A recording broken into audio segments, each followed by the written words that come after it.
नमस्कार. तौर्य प्रतिष्ठानच्या व्हर्च्युअल फोरमवर आमच्या कार्यक्रमाची आम्ही आता सुरुवात करीत आहोत. या फोरमवर आपल्या सर्वांचं स्वागत. मी रमा मांजरेकर. या व्हर्च्युअल कार्यक्रमाचा आरंभ आपण शांती पाठाने करूया. ओम ओम सहना भवतु सहनौ भुनक्तु सह वीर्यं करवावहै तेजस्विनां वधीतमस्तु मा विद्विषावहै. ओम शांती शांती शांतीः. सहनाववतु, आम्हा सर्वांचे रक्षण होवो. सहनौ भुनक्तु, आम्हा सर्वांचे पोषण होवो. सहवीर्यं करवावहै, आम्ही सर्व मिळून पराक्रम करो. तेजस्विनां वधीतमस्तु, आमचे अध्ययन तेजस्वी होवो. मा विद्विषावहै, आम्ही परस्परांचा द्वेष न करो. मंडळी, आज आपण द मा मिरासदार यांच्या विनोदी कथांचं वाचन करणार आहोत. दत्ताराम मारुती मिरासदार यांचा जन्म 14 एप्रिल 1927 रोजी अकलूज येथे झाला. दमा या टोपण नावाने प्रसिद्ध असलेल्या मिरासदारांनी पुण्याच्या SP कॉलेजातून पदवी प्राप्त केली आणि ते पुढे मास्तरकीच्या व्यवसायात शिरले. त्यांचा पहिला कथासंग्रह माझ्या बापाची पेंड 1957 साली म्हणजे त्यांच्या वयाच्या 30व्या वर्षी प्रसिद्ध झाला आणि हा म्हणता सर्वतोमुखी झाला. त्यानंतर मग दमांनी मागे वळून पाहिलंच नाही. भूताचा जन्म, हुबेहूब, माकडमेवा, चकाट्या, भाकरवाडीच्या गोष्टी अशी सुमारे 25 पुस्तकं मिरासदारांनी लिहिली आहेत. ग्रामीण बाजाच्या विनोदी ढंगाच्या कथा हे मिरासदारांच्या लेखनाचं वैशिष्ट्य. अनेक वर्ष शंकर पाटील, व्यंकटेश माडगुळकर आणि दमा मिरासदार एकत्र कथाकथनाचे कार्यक्रम करीत असत. परळी येथे भरलेल्या 71व्या अखिल भारतीय साहित्य संमेलनाचे दमा अध्यक्ष होते. दमांचं निधन 2 ऑक्टोबर 2021 रोजी झालं, वयाच्या 94व्या वर्षी. तर आज आपण मिरासदारांच्या 3 कथा ऐकणार आहोत. पहिली कथा ऐकूया सुबोध जोशी यांच्याकडून. कथेचं नाव आहे शायडी. सुबोध. धन्यवाद शिल्पा. साधारण 70-72 साली लिहिली गेलेली ही कथा. जेव्हा गावामध्ये सेलफोन सोडूनच द्या, टीव्ही वगैरेही काही नव्हतं, फार फार तर रेडिओ असू शकतील. माणसं आपली करमणूक कशी आपली शोधायची तेव्हा बघा. कथेचं नाव आहे शायडी. दुपारी 2च्या वेळेला शिवा जमदाडे लिंबाच्या पारावर निवांत झोपला होता. सगळीकडे चैत्राचं रख्ख ऊन पसरलं होतं. डोक्यावर गार सावली होती.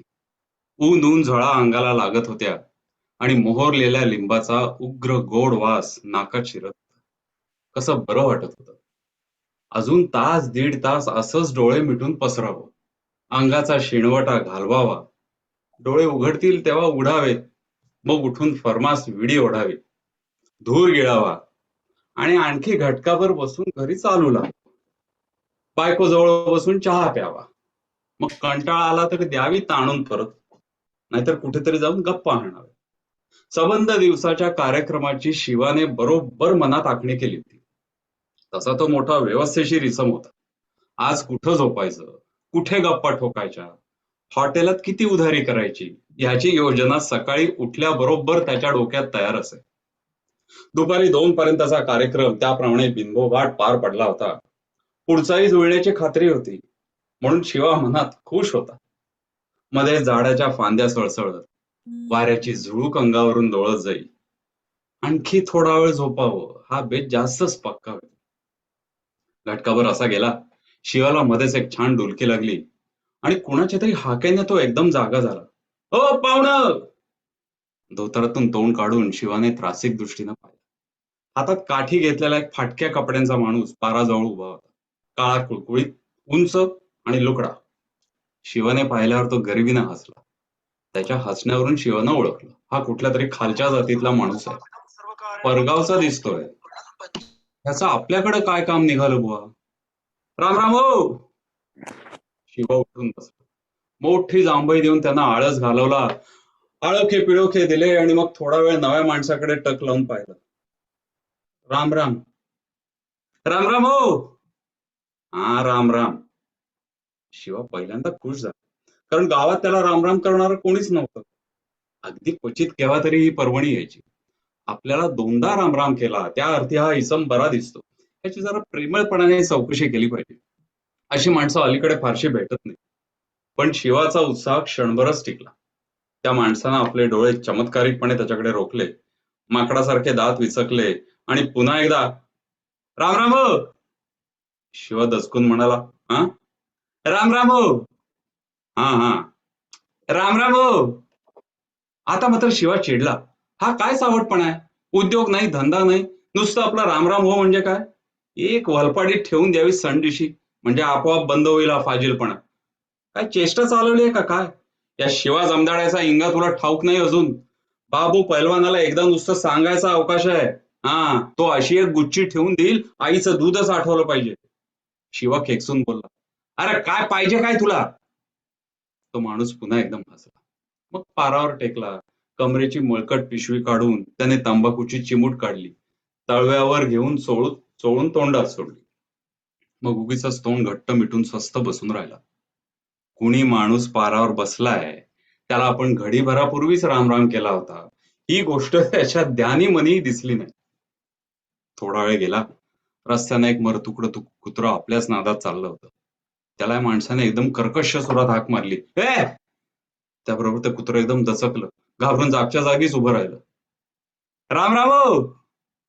त्या माणसाने हात कपाळाकडे नेला. त्या कुत्र्याला त्या रामरामचं काही विशेष वाटल्याचं दिसलं नाही. शिवा मात्र बावचळून या चमत्कारित माणसाकडे पाहत राहिला. अगदी तोंडाचा आ करून पाहत राहिला. अरे काय माणूस आहे! माणसालाही रामराम घालतो आणि कुत्र्यालाही रामराम घालतो. काय नादिष्ट आहे का वेडा? काही समजत नाही. विचारून तर पाहावं एकदा. शिवा एकदा खाकरला आणि मग किंचित सरकून म्हणाला, राम राम हो. तो माणूस त्याच्याकडे आश्चर्याने पाहू लागला. म्हणाला, राम राम हो. कोण गाव? हा? नव, कुठलं तुम्ही? बराच वेळ गेला, त्या माणसानं काही उत्तर दिलं नाही. शिवाने पुन्हा पुन्हा खोदून विचारलं, तेव्हा मान डोलवत म्हणाला, एकलासपूर. आम्ही एकलासपूरचं, म्हणजे आमचं गाव आहे एकलासपूर. मग इथं कशा पायी आला? मरायला. आणि तुम्ही? "हा, आम्ही हितलेच." शिवा बावरून बोलला. त्याला काही नीटसा आदमासच येईना. काय करतोस तिथं? उड्या मारतो मारुतीवाणी, टनाटन टनाटन. आणि उड्या मारून काय करतोस? हिंडतो बोंबलत. मी खंडोबा आहे प्रत्यक्ष. तुम्हाला कुठं ठाव आहे गंमत? देईन एक ठेवून. शिवाने गमतीने मान हलवली. खंडोबाचा अवतार? आगा. वय, आपलं कामच तसं आहे. खंडोबा राया, हात जोडतो मी तुझ्या पुढे. तुझा आशीर्वाद असू दे. शिवाने डोळे मिचकावून गंभीर मुद्रा केली आणि हात जोडले. खंड. तो माणूस देवळातल्या घंटेचा आवाज तोंडाने काढीत एखाद्या गुरुवासारखा सुरात ओरडला. भक्ताला सुखी ठेव, वारंवार भेटीला येऊ दे. हा माणूस वेडा असावा अशी शंका शिवाला थोड्या वेळापूर्वीच आली होती. आता त्याची खात्रीच पटली. मग त्याने आणखी बराच वेळ स्वतःची करमणूक करून घेतली. नाही त्या चौकशा केल्या. त्यातून बरीच उद्बोधक माहिती मिळाली. हा इसम खंडोबाचा अवतार तर आहेच, पण सटवाईचा सख्खा मुलगा आहे. परवाच मरी आईने त्याला 1,000 रुपये बक्षीस देऊन त्याची जमीन सोडवून दिली. आता ती जमीन खिशात घालून तो गावोगाव हिंडत असतो. ती कोणी चोरू नये म्हणून फडक्यात बांधून तिला गाठी दिलेल्या आहेत. मनात आलं की हवेतून तरंगत भुर्र उडून जातो आणि एकदम गडप होऊन आज्या झाडाच्या शेंड्यावर जाऊन बसतो. ही सगळी माहिती ऐकून शिवाला फारच मजा वाटली. ते काही नाही, ही गंमत सगळ्या गावाला कळली पाहिजे. निदान आपल्या टोळक्यातल्या मंडळींना तरी सांगितलीच पाहिजे, म्हणजे सगळ्यांनाच त्याची मजा सांगता येईल. गणा मास्तरकडे बहुतेक मंडळी सापडण्याचा संभव आहे. जे नसतील त्यांना लगेच बोलावणं पाठवू, म्हणजे झालं. पण एक वार ही वल्ली अवश्य पाहिलीच पाहिजे. शिवा घाईघाईने उठला. त्याबरोबर तो वेडा हसला आणि परत राम राम हो. हा राम राम राम राम. राम राम हो. बसा बसा महाराज. बसा इथं पारावर. आलोच मी. असं म्हणून शिवाने घाईघाईने धोतराच्या निर्या तोंडात धरून धोतर सोडलं, पुन्हा नीट नेसलं, खिशातलं बिडीचं बंडल काढून त्यातली एक विडी तोंडात धरून पेटवली. त्याबरोबर त्या वेड्याने विडीसाठी हात पसरला. शिवाने त्याच्यापुढे बंडल धरल्यावर त्याने खासदेशी 4-5 विड्या उपसल्या आणि एका वेळेला तोंडात घालून पेटवल्या. पेटलेल्या 5 विड्या तोंडात घातलेलं ते ध्यान आता अगदीच मजेशीर दिसायला लागलं. शिवाला पुन्हा एकदा हसायला आलं. भराभरा टांगा टाकत तो निघाला आणि गणा मास्तरच्या घराकडे आला. गणा मास्तर नुकताच झोपेतनं उठला होता. वर्तमानपत्रातल्या बातम्या वाचत होता. रामा खरात दोन्ही गुडघे उभे करून आणि त्याला हाताची मिठी देऊन ऐकत होता. नेहमीप्रमाणे तोंडाचा आ करून ऐकत होता. बाबू पैलवान ऐकता ऐकताच खाली वाकून शेवटच्या पानावरची जंगी कुस्तीची जाहिरात होती ती पाहत होता. त्यातल्या पैलवानांच्या चित्राकडे कुतूहलाने बघत होता. आणि ज्ञानू वाघमोडे उगीच आपला गप्प बसून राहिला होता. झाली आता चायची टाइम, घरी जाव, असं काहीतरी मध्येच एखादं वाक्य बोलत होता. गणा मास्तरचं वाचन आपलं ठीक चाललं होतं. शिवा तिथं घाईघाईने येऊन पोचल्यावर रामा खरातला बरं वाटलं. मान डोलावीत तो म्हणाला, काय कंपनी, आज झोपा बुडवून इकडं कुणीकडं? शिवाला एकदम हसूच आलं. सार्वजनिक वाचन ही गणा मास्तराची जन्मजात खोड होती. त्यात कोणी गडबड केलेली त्याला अजिबात चालत नसे. तो एकदम खेकसून म्हणाला, अरे गप्पा की रे, हा ऐका जरा 4 बातम्या, काय पाप लागायचं नाही कानावरनं गेलं तर. वाघमोडे जांभईतून म्हणाला, 4 म्हणता म्हणता 10 झाल्या, काय ना चव चोथा त्यात. यो इकडं गेला, तो तिकडं गेला, या पुढाऱ्यानं सभा घेतली बास. अरे एक तरी मर्दा चांगली बातमी वाचायची होतीस. हा, अपघात, खून, मारामारी, हे आता इथं पेपरात नाही तर मी काय मनानं वाचू? गणा मास्तर रागावला. बाबू पैलवानाने तेवढ्यात डोके वर केले. का कुस्ती आहे का जोरकस? 1000 रुपये इनाम आहे. नगा आम्हाला तसलं. नग तर बस बोंबलत. आईला येडच आहे वाघमोड. वेड म्हटल्याबरोबर शिवा जमदाडाच्या डोक्यात पुन्हा दिवा लागला आणि तो घाईघाईने पुढे सरकला. एकदम ओरडून म्हणाला, अरे ती बातमी जाऊ द्या खड्ड्यात.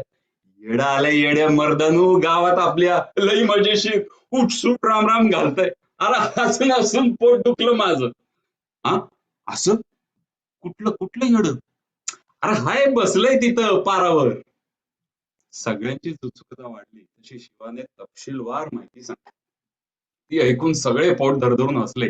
ताबडतोब सगळ्यांनी चहा घेऊन निघायचं आणि तडक पाराकडे जायचं हा ठराव तातडीनं मान्य करण्यात आला.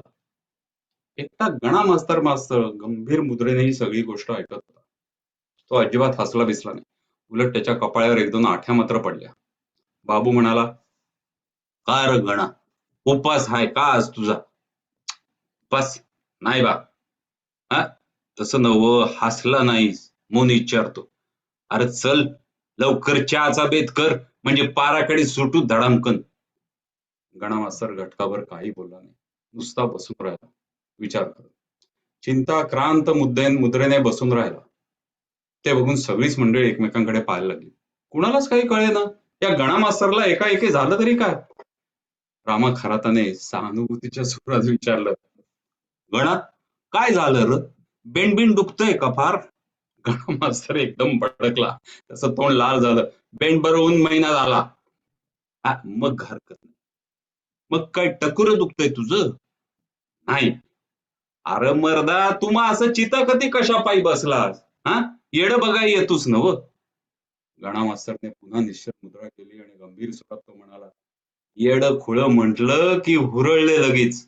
हा तुम्हाला माहित आहे, सध्याच्याला जिकडं तिकडं शायडी इंडत असत्यात. बाबू पैलवानाला काही अर्थबोध झाला नाही. बावळटपणाने त्याने विचारलं, शायडी? हा शायडी म्हणजे? अरे शायडी म्हणजे सरकारची गुप्त माणसं. मग गुप्त हाय तर दिसत्यात कशी? खराताला शंका आली. अरे हात लेका, अरे गुप्त म्हणजे गुप्तपणानं काम करणारे. समजा खून झाला कुठं की चालले शायडी तिकडं कुणी खून केला, कसा केला, कवा केला, कोण कोण गुंतलेला आहे त्यात, खड्या बातमी काढत्यात शाळी लोक. ती कशी काय काढतात? अरे ते नवं का असं येड्याचं खुळ्याचं भिकाऱ्याचं स्वांग घेऊन गावात यायचं, काय बाय लोकांनी विचारायचं आणि त्यातनं हाणायची गाडी पुढं. आगा गा गा गा गा मग काय गणा मास्तर कडून ही नवीनच माहिती लोकांना ऐकायला मिळाली.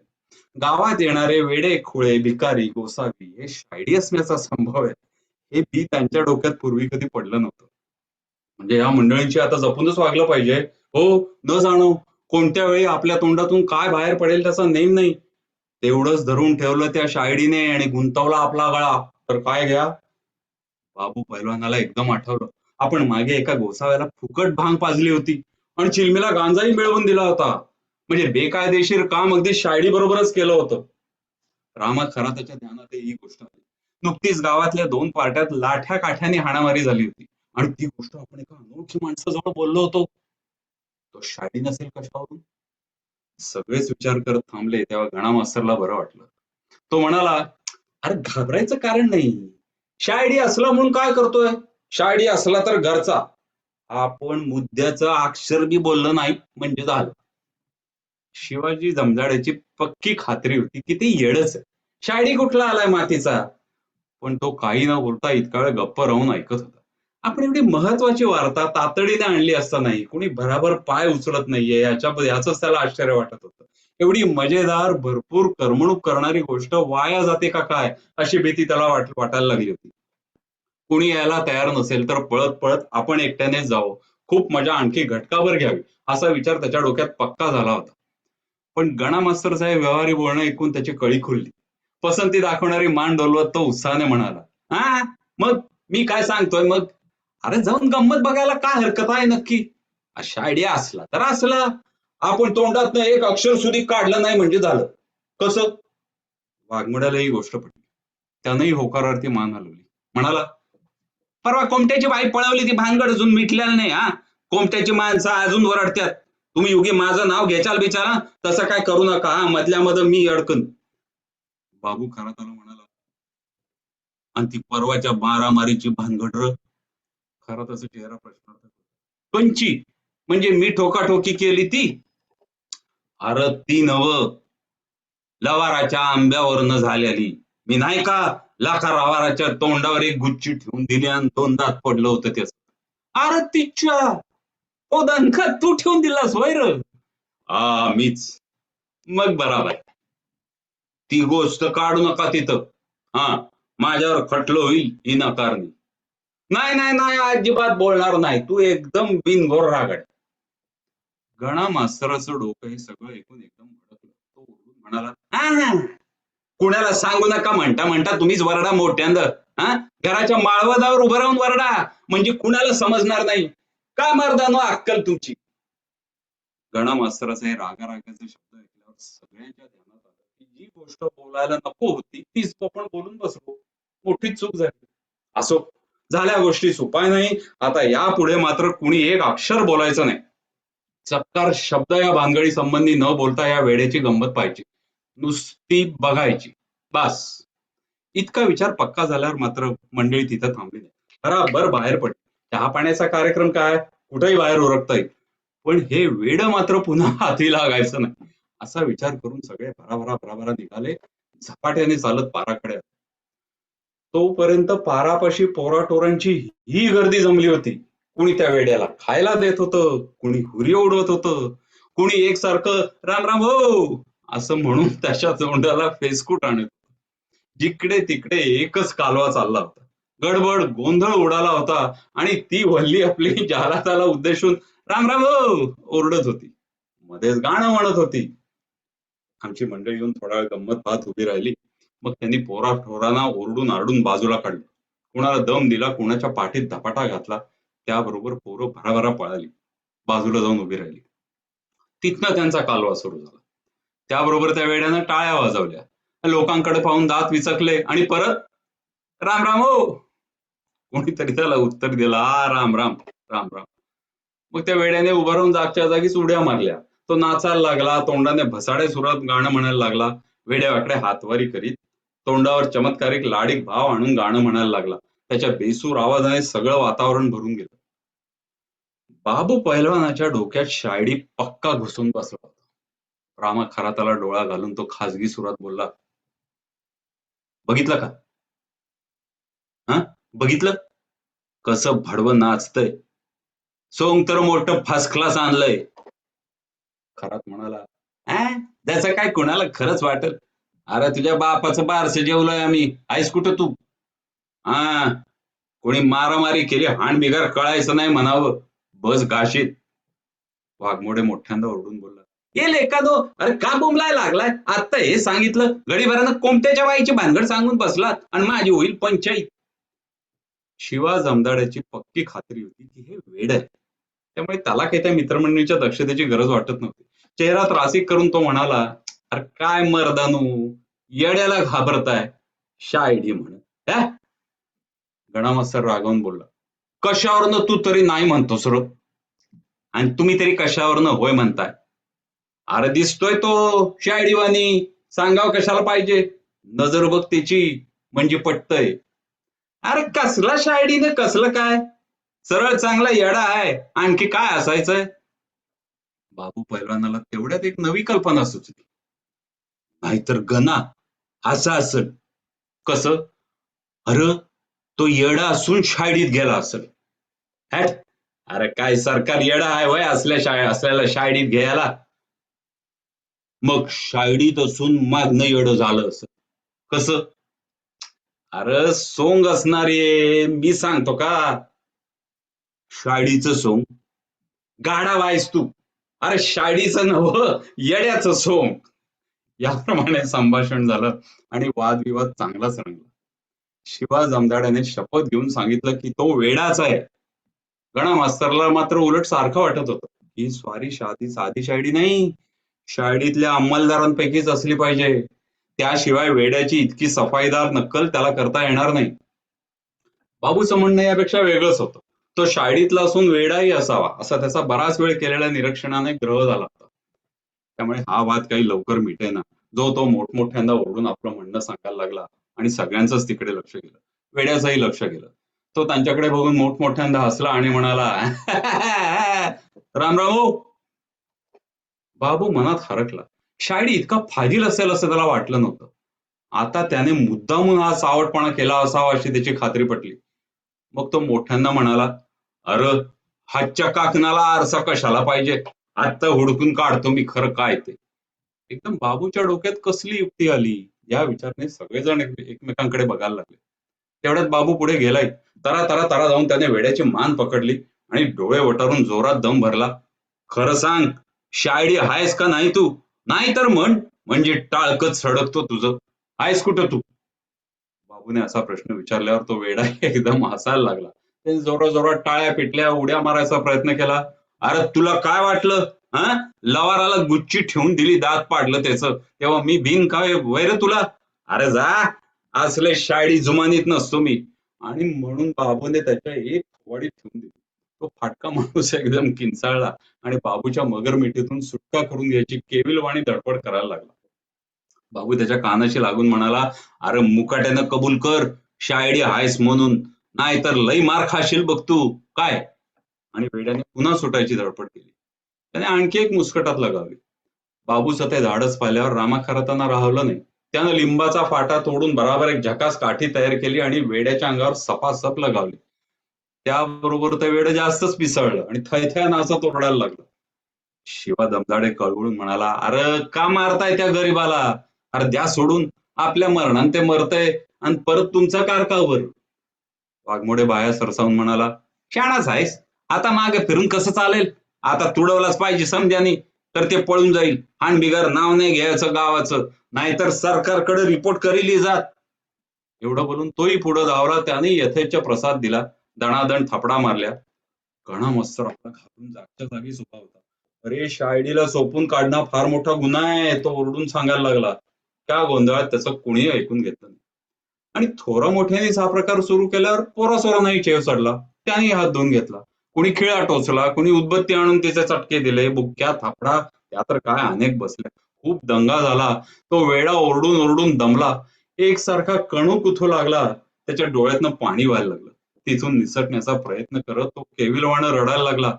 बाबू परत एक पाठीत त्याच्या दणका घालीत म्हणाला, म्हण वय म्हणजे आत्ता सोडतो. आहेस का नाही शायडी तू? बोल, म्हण वय. त्या वेड्याला काय वाटलं कोण जाणे. अगदी शहाण्यासारखा तो एकच शब्द पुन्हा पुन्हा म्हणाला, वय वय वय वय. त्याबरोबर बाबूने मिठी सोडली, एक शेवटची थप्पड दिली आणि म्हणाला, चल निघ इथनं, सुट. पुन्हा गावात आलास तर बघ तंगडच तोडतो तुझं. बाबूचे हे शब्द ऐकायला तो माणूस काही थांबला नाही. सुटका झाल्याबरोबर तो तिथनं पळत सुटला. 2 मिनिटात दिसेनासं झालं. पोरं ओरडत ओरडत त्याच्या मागे गेली. एकच झुरळा उडाला. शिवा रागारागाने हातवारे करीत बाबूला म्हणाला, अरे काय लेकानू, गरीबाला ठोकलं.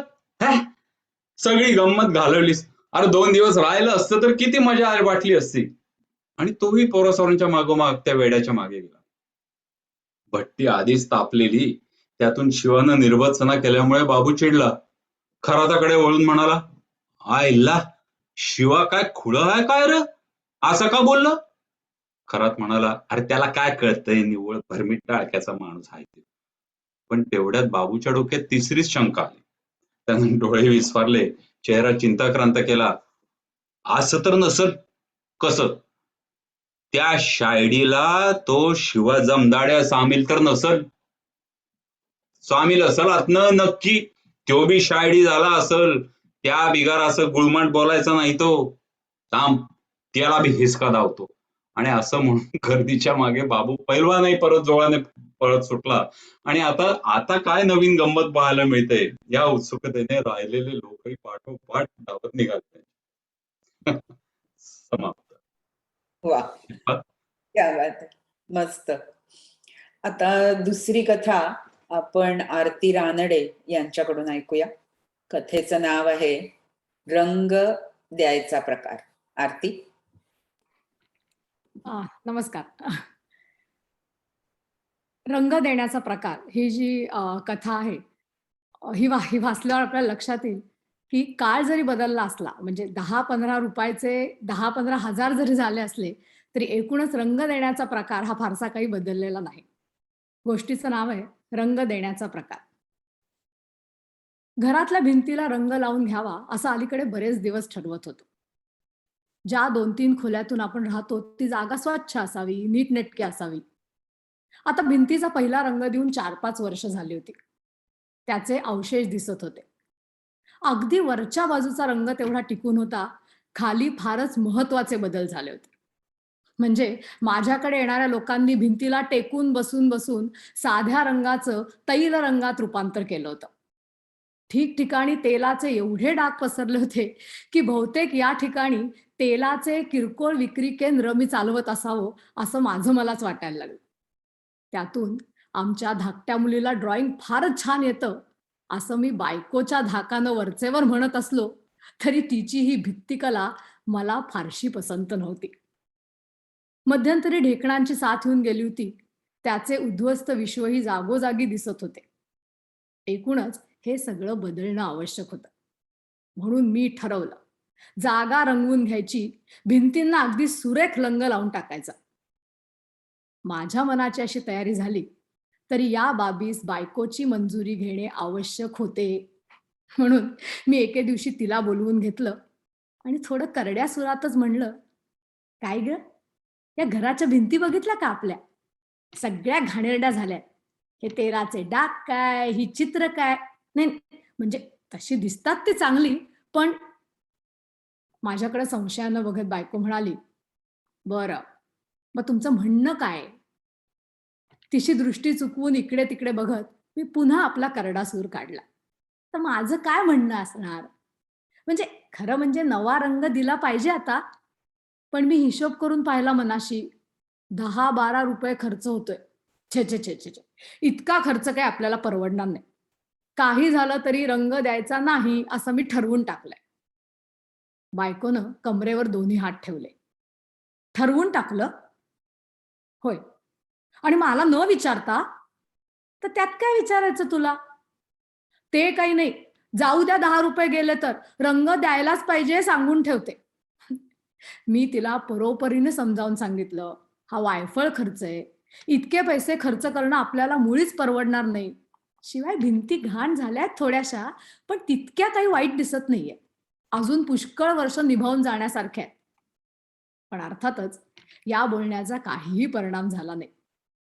बायकोनं बराच वेळ उंच स्वरात भाषण करून मला बजावलं, की या विषयातलं तुम्हाला काहीही कळत नाही.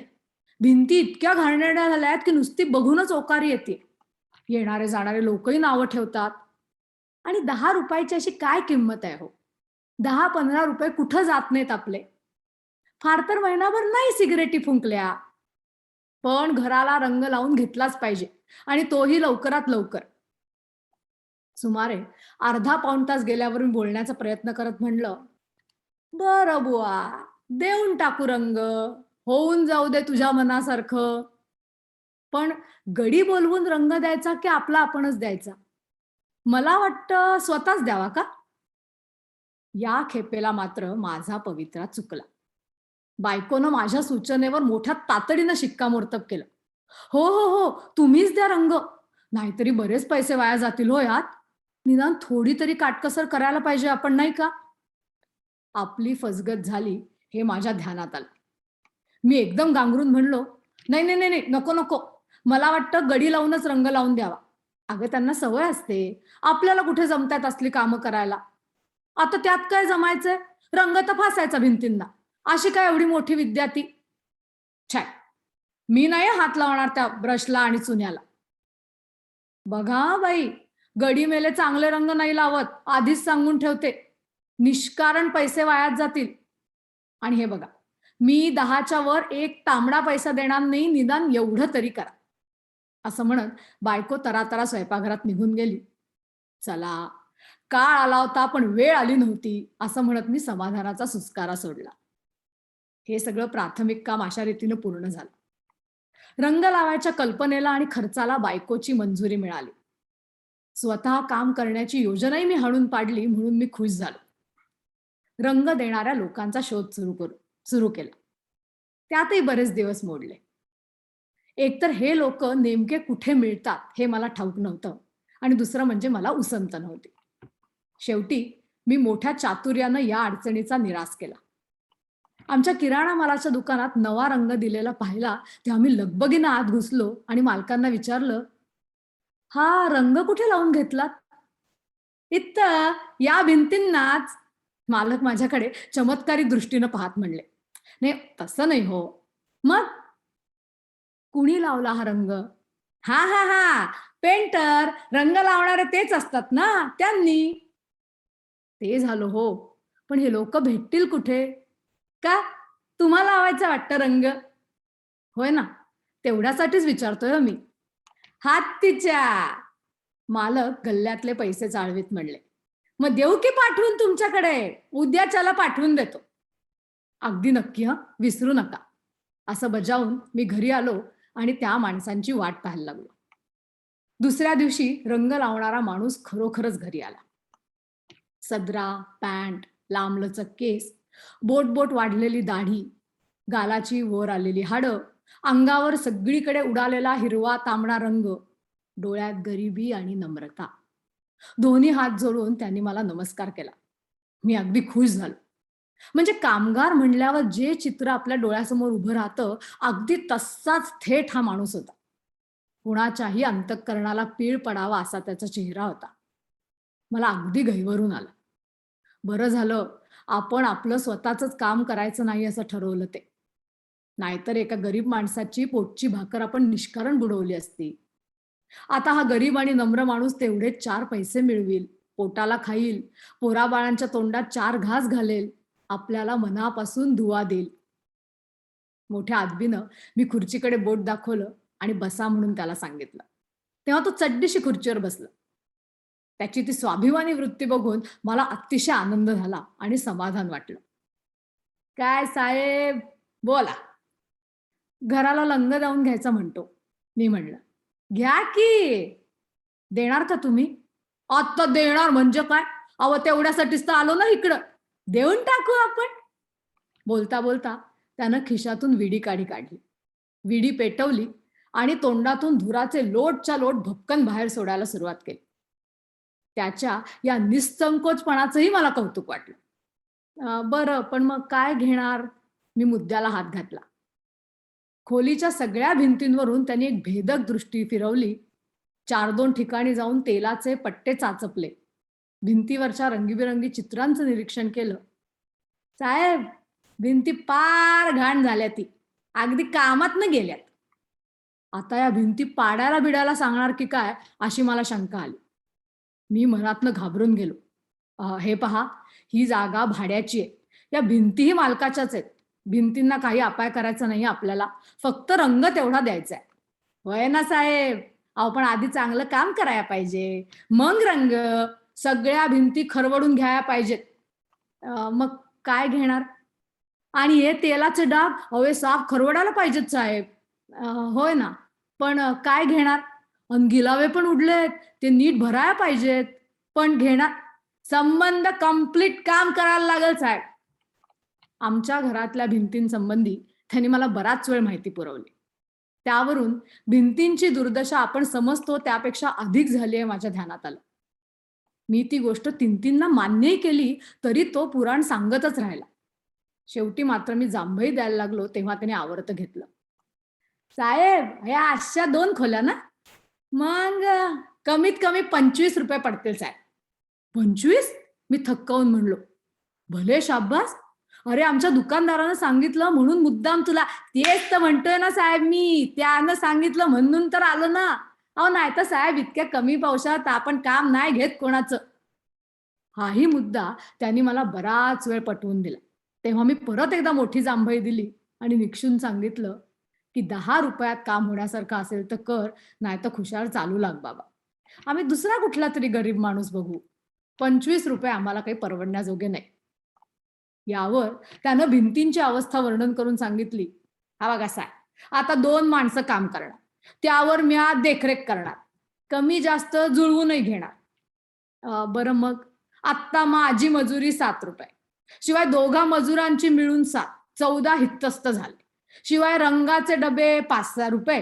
पॉलिश पेपर झालंच तर आपलं चुना. आता चुना कशाला पाहिजे? व्हाईटिंगच देऊन टाकू. झक्कास काम. 25 नाही तर 22 तरी लागणार साहेब. हे बघा मी फार फार तर 12 देईन. पहा, असं करू नका साहेब. आत्ता एकच सांगतो, 20 रुपये फायनल. फायनल असेल तर आत्ता करतो का? हे आमचं संभाषण बराच वेळ चाललं आणि शेवटी तडजोड झाली. 15 रुपयावर सौदा ठरला. माझ्या व्यवहार कौशल्याबद्दल मला मनातून फारच धन्यता वाटली. त्यानं जरा कुरकुर करतच मान्यता दिली. त्याचं म्हणणंही साहजिकच होतं म्हणा. त्याला 10 रुपयांचा तोटा सहन करावा लागणार होता. मला तर फार तर 5 रुपये अधिक द्यायचे होते. पण ही भिंतींची दुर्दशा तो नष्ट करणार होता. त्यांना नावारूपाला आणणार होता. तेव्हा या गरीब कामगाराला थोडेफार अधिक मिळाले तर काय बिघडलं? बिचारा मनातून आपल्याला धन्यवादच देईल.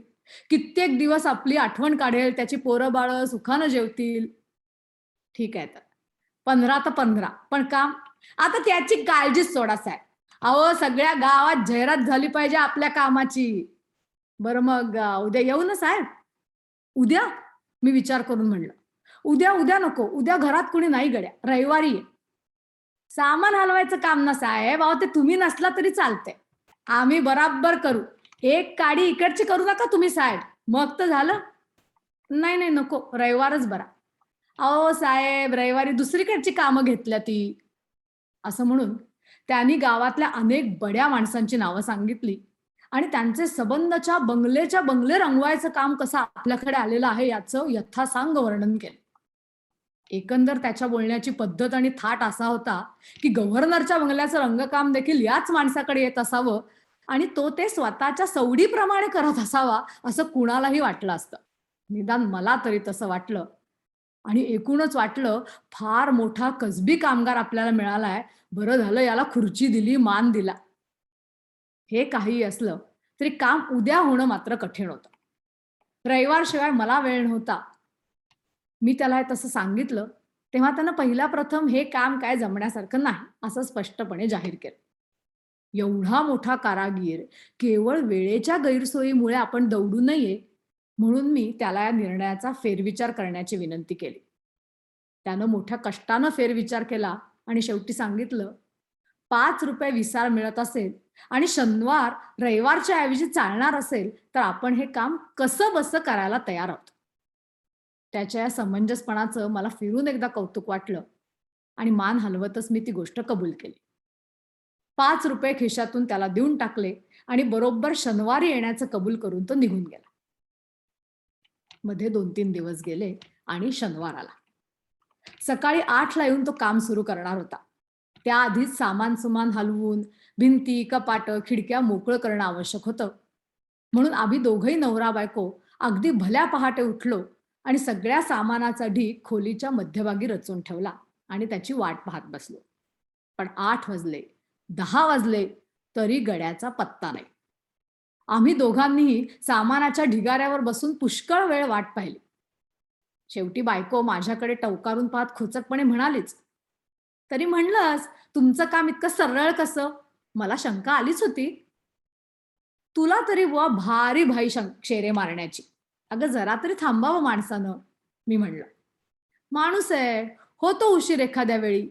त्यातून बिचारा गरीब कामगार, त्याच्याजवळ घड्याळ कुठून असणार?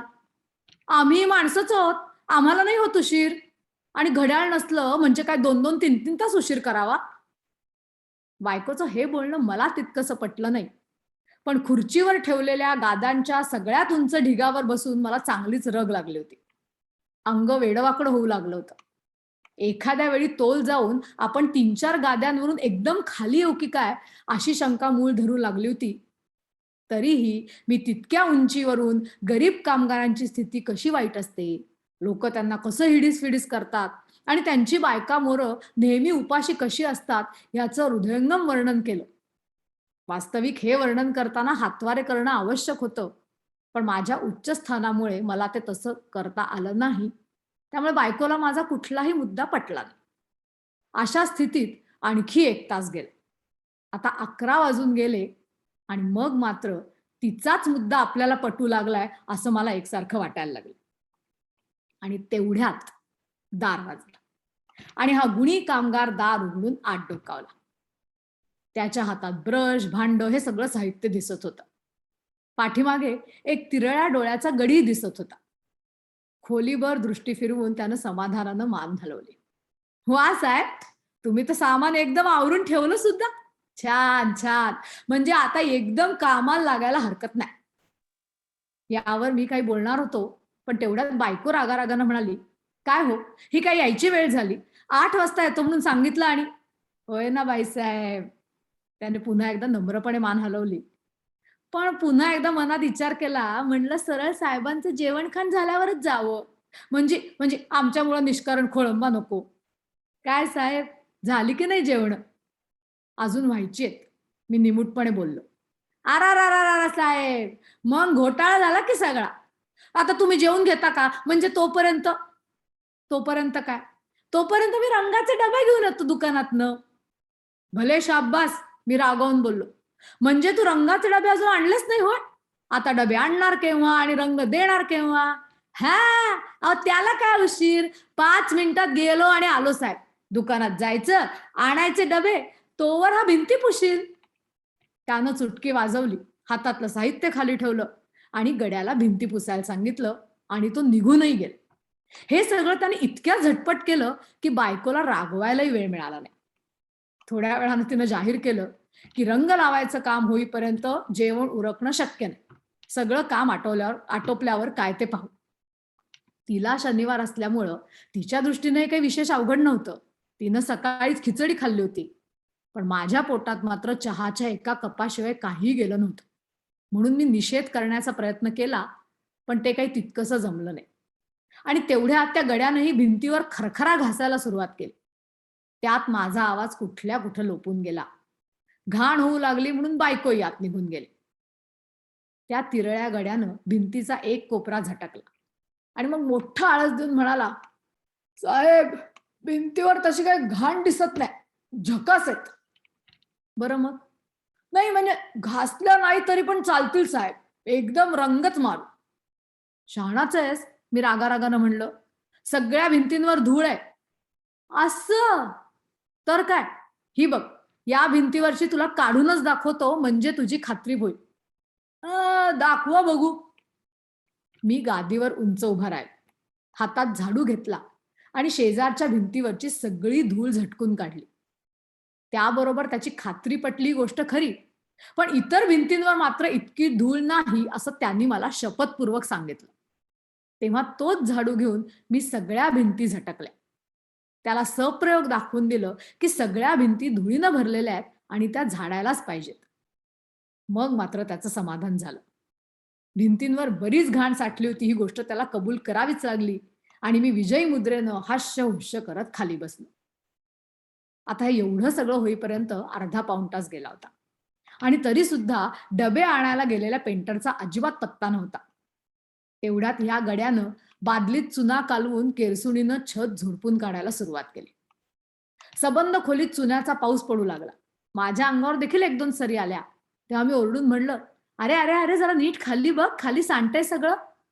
आता मी काय करणार साहेब? तो गडी तिरळा डोळा माझ्याकडे रोखून म्हणाला, आता एकटा मी कुठं कुठं पुरणार. तर बादली आम्हीच धरायची, केरसुणी आम्हीच बुचकळायची, आम्हीच चुना मारायचा. मग मग म्हणणं काय तुझं? मी विचारलं. साहेब आता आणखी कोणीतरी मदतीला पाहिजे ना. बरं चल, मी धरतो, तू लाव चुना. हा छा छा छा साहेब, तुम्ही बादली उचलायची म्हणजे? या पेंटरला साल्याला कळू दे ना. लवकर यायचं सोडून कुठं बोंबलत हिंडतोय फिरतोय साहेब. खरंय असं म्हणून मी त्याला बायको घरात असल्याची आठवण करून दिली आणि तोंडातून अपशब्द न काढण्याची सूचना दिली. तेव्हा त्यांनी जीभ चावली. ही गोष्ट पुन्हा होऊ नये यासाठी आपण सरळ कामाला सुरुवात करावी असं त्यांनी मत व्यक्त केलं. एकट्यानं ते काम होण्यासारखं नव्हतं, म्हणून त्यानं सूचना केली की त्यानं बादली धरावी आणि मी केरसुणी घेऊन छताला चुना लावण्याचा किरकोळ कार्यक्रम पार पाडावा. म्हणजे पेंटर येईपर्यंत आपलं प्राथमिक काम पूर्ण होईल. नाहीतर संध्याकाळ होईपर्यंत काम चालूच राहील, लवकर संपणार नाही आणि मग आम्हालाच त्याचा त्रास होईल. आता दुपारचे 12 वाजून गेले असल्यामुळे त्याच्या सूचनेत बरंच तथ्य होतं. म्हणून एक क्षणभरही विचार न करता मी स्टुलावर चढलो आणि केरसुणी बादलीत बुचकळली. झप्पाझप चुना लावायला सुरुवात केली. तो गडीही मोठा कामसू दिसला. मध्येच जेव्हा जेव्हा बादलीची गरज असे तेव्हा मोठ्या तत्परतेनं बादली वर धरी आणि उरलेल्या बऱ्याच वेळात बीडी ओढी. अशा रीतीनं 1:30-2 वाजेपर्यंत आमचं काम चाललं. वरच्या सगळ्या छताला पांढरा स्वच्छ चुना लावून झाला. 2 वाजेपर्यंत माझ्या बाह्य वेशात बराच फरक पडला होता. माझे सगळे कपडे चुन्याने भरले होते. डोक्यात आणि तोंडावर पांढरे थेंब सोडून उडून उडून जाळीदार आकृत्या तयार झाल्या होत्या आणि डोळ्यात चुना गेल्यामुळे ते सारखे एकसारखे चुरचुरत होते. माझ्यात झालेला बदल नीट निहाळण्यासाठी मी आरशात डोकावून पाहणार होतो, पण आरसाही चुन्याने भरल्यामुळं ते मला फारसं काही जमलं नाही.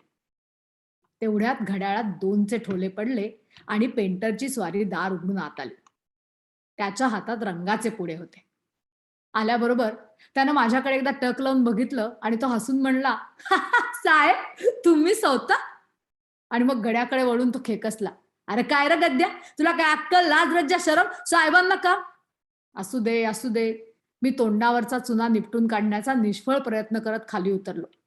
तू वेळेवर आला नाहीस ते नाहीस, आता त्या गड्याच्या नावानं कशाला ओरडतोयस? आता बघा म्हणजे साहेब, गडी झाला म्हणून काय वाटेल ते बोलावं काय? तिरळा डोळा हल्ला. अरे पण साहेबांना काम? आता मग तू कुठं धडपडला? एक शब्द बोलू नको आगाऊ आदमी. ए लेका असाले तू आगाऊ.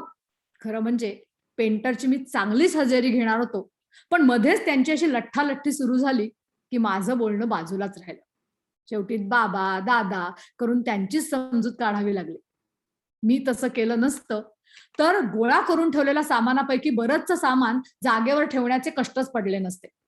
कारण दोघांनीही हाताला लागलेली धुण्याची काठी उचलण्याचा प्रयत्न एकाच वेळी केला होता आणि हिसकादिसकी देखील सुरू झाली होती. शेवटी मी दोघांची समजूत काढली आणि त्यांना पटवून दिलं की माझ्या घरचंच काम आहे, तर मी थोडासा हातभार लावला तर त्यात काही चुकलं नाही. आणि शारीरिक कष्टाची कामं करणं हा आजच्या युगाचा धर्मच आहे. मात्र माझ्या बायकोला ही गोष्ट इतकीशी पसंत नाही, कारण ती अडाणी बाई आहे. त्यामुळे या पुढचं काम मात्र त्या दोघांनी स्वतः करून टाकावं. बायको झोपलीये तोपर्यंत काम पूर्ण करून टाकावं. माझ्या या खुलाशानं दोघांचंही समाधान झाल्यासारखं दिसलं. कारण त्या दोघाही कष्टाळू श्रमजीवी कामगारांचे चेहरे पुन्हा शांत झाले. मान हलवून पेंटर साहेब निर्वाणीच्या सुरात बोलले, ती बातच सोडा साहेब, आम्ही पैसे कशासाठी घ्यायचं, आता तुम्ही नुसतं बघत राहा साहेब. साहेब, एक बादली आणून देता का, म्हणजे रंग कालवतो. मला आधी हे सांग, मी रागवून म्हणलं, ते पांढरं व्हाईटिंग लावायचं कबूल करून तू आयत्या वेळी हा चुना कशाला आणलास? वा साहेब, त्याने माझ्या अज्ञानाची कीवच केली. अहो, व्हाईटिंग पेस्टच्या चुना लय बेस्ट, झक मारतं व्हाईटिंग त्या पुढं. आता परवा ते ह्यांच्याकडे चुना लावला तर सगळे एकदम खुश, आता रंग नकोच असं म्हणायला लागले. यावर मात्र काही बोलणं अशक्य होतं. निमूटपणे घरात जाऊन मी बादली आणली. आता बादली म्हणजे नुसती बादली नाही, पाणी भरून आणलेली बादली, असं त्याने मला नंतर खुलासा केल्यावर मी पुन्हा एकदा मोरीत जाऊन पाण्यानं भरलेली बादली आणली. पेंटर साहेबांनी पुढे फोडले आणि रंग कालवला. मला एकाएकी काय वाटलं कोण जाणे. मी सहज फोडलेल्या पुड्याचे कागद उचलून पाहिले, तो भलत्याच कंपनीचा हलका रंग आणलेला. मी सांगितलेल्या कंपनीचा रंग तो नव्हताच. आता मात्र मी चांगलाच चिडलो. ए, हा कुठला रंग आणलायस? मी ओरडलो. आता तुम्हीच सांगितलं ना साहेब. हे त्यानं इतक्या शांतपणे सांगितलं की मी सरदच झालो. मी या कंपनीचा सांगितला होता, काय वाटेल ते थापा मारायला लागलायस आता? अहो, त्याच कंपनीचा माल आहे साहेब, जरा दुसरी क्वालिटी आहे इतकंच. दुसरी क्वालिटी काय? आता हो ना साहेब, मला काय गाढव समजतोस? नाही साहेब, त्यानं मान हलवली. का मला रंगातलं कळत नाही असं तुला वाटतं? यावेळी त्यांनी होय आणि नाही अशा दोन्ही अर्थानं मान हलवली. चल चालूला, मला तुझ्या रंगाची गरज नाही. मी कडक सूर काढला. भरपूर पैसे देऊन वर हा पकार.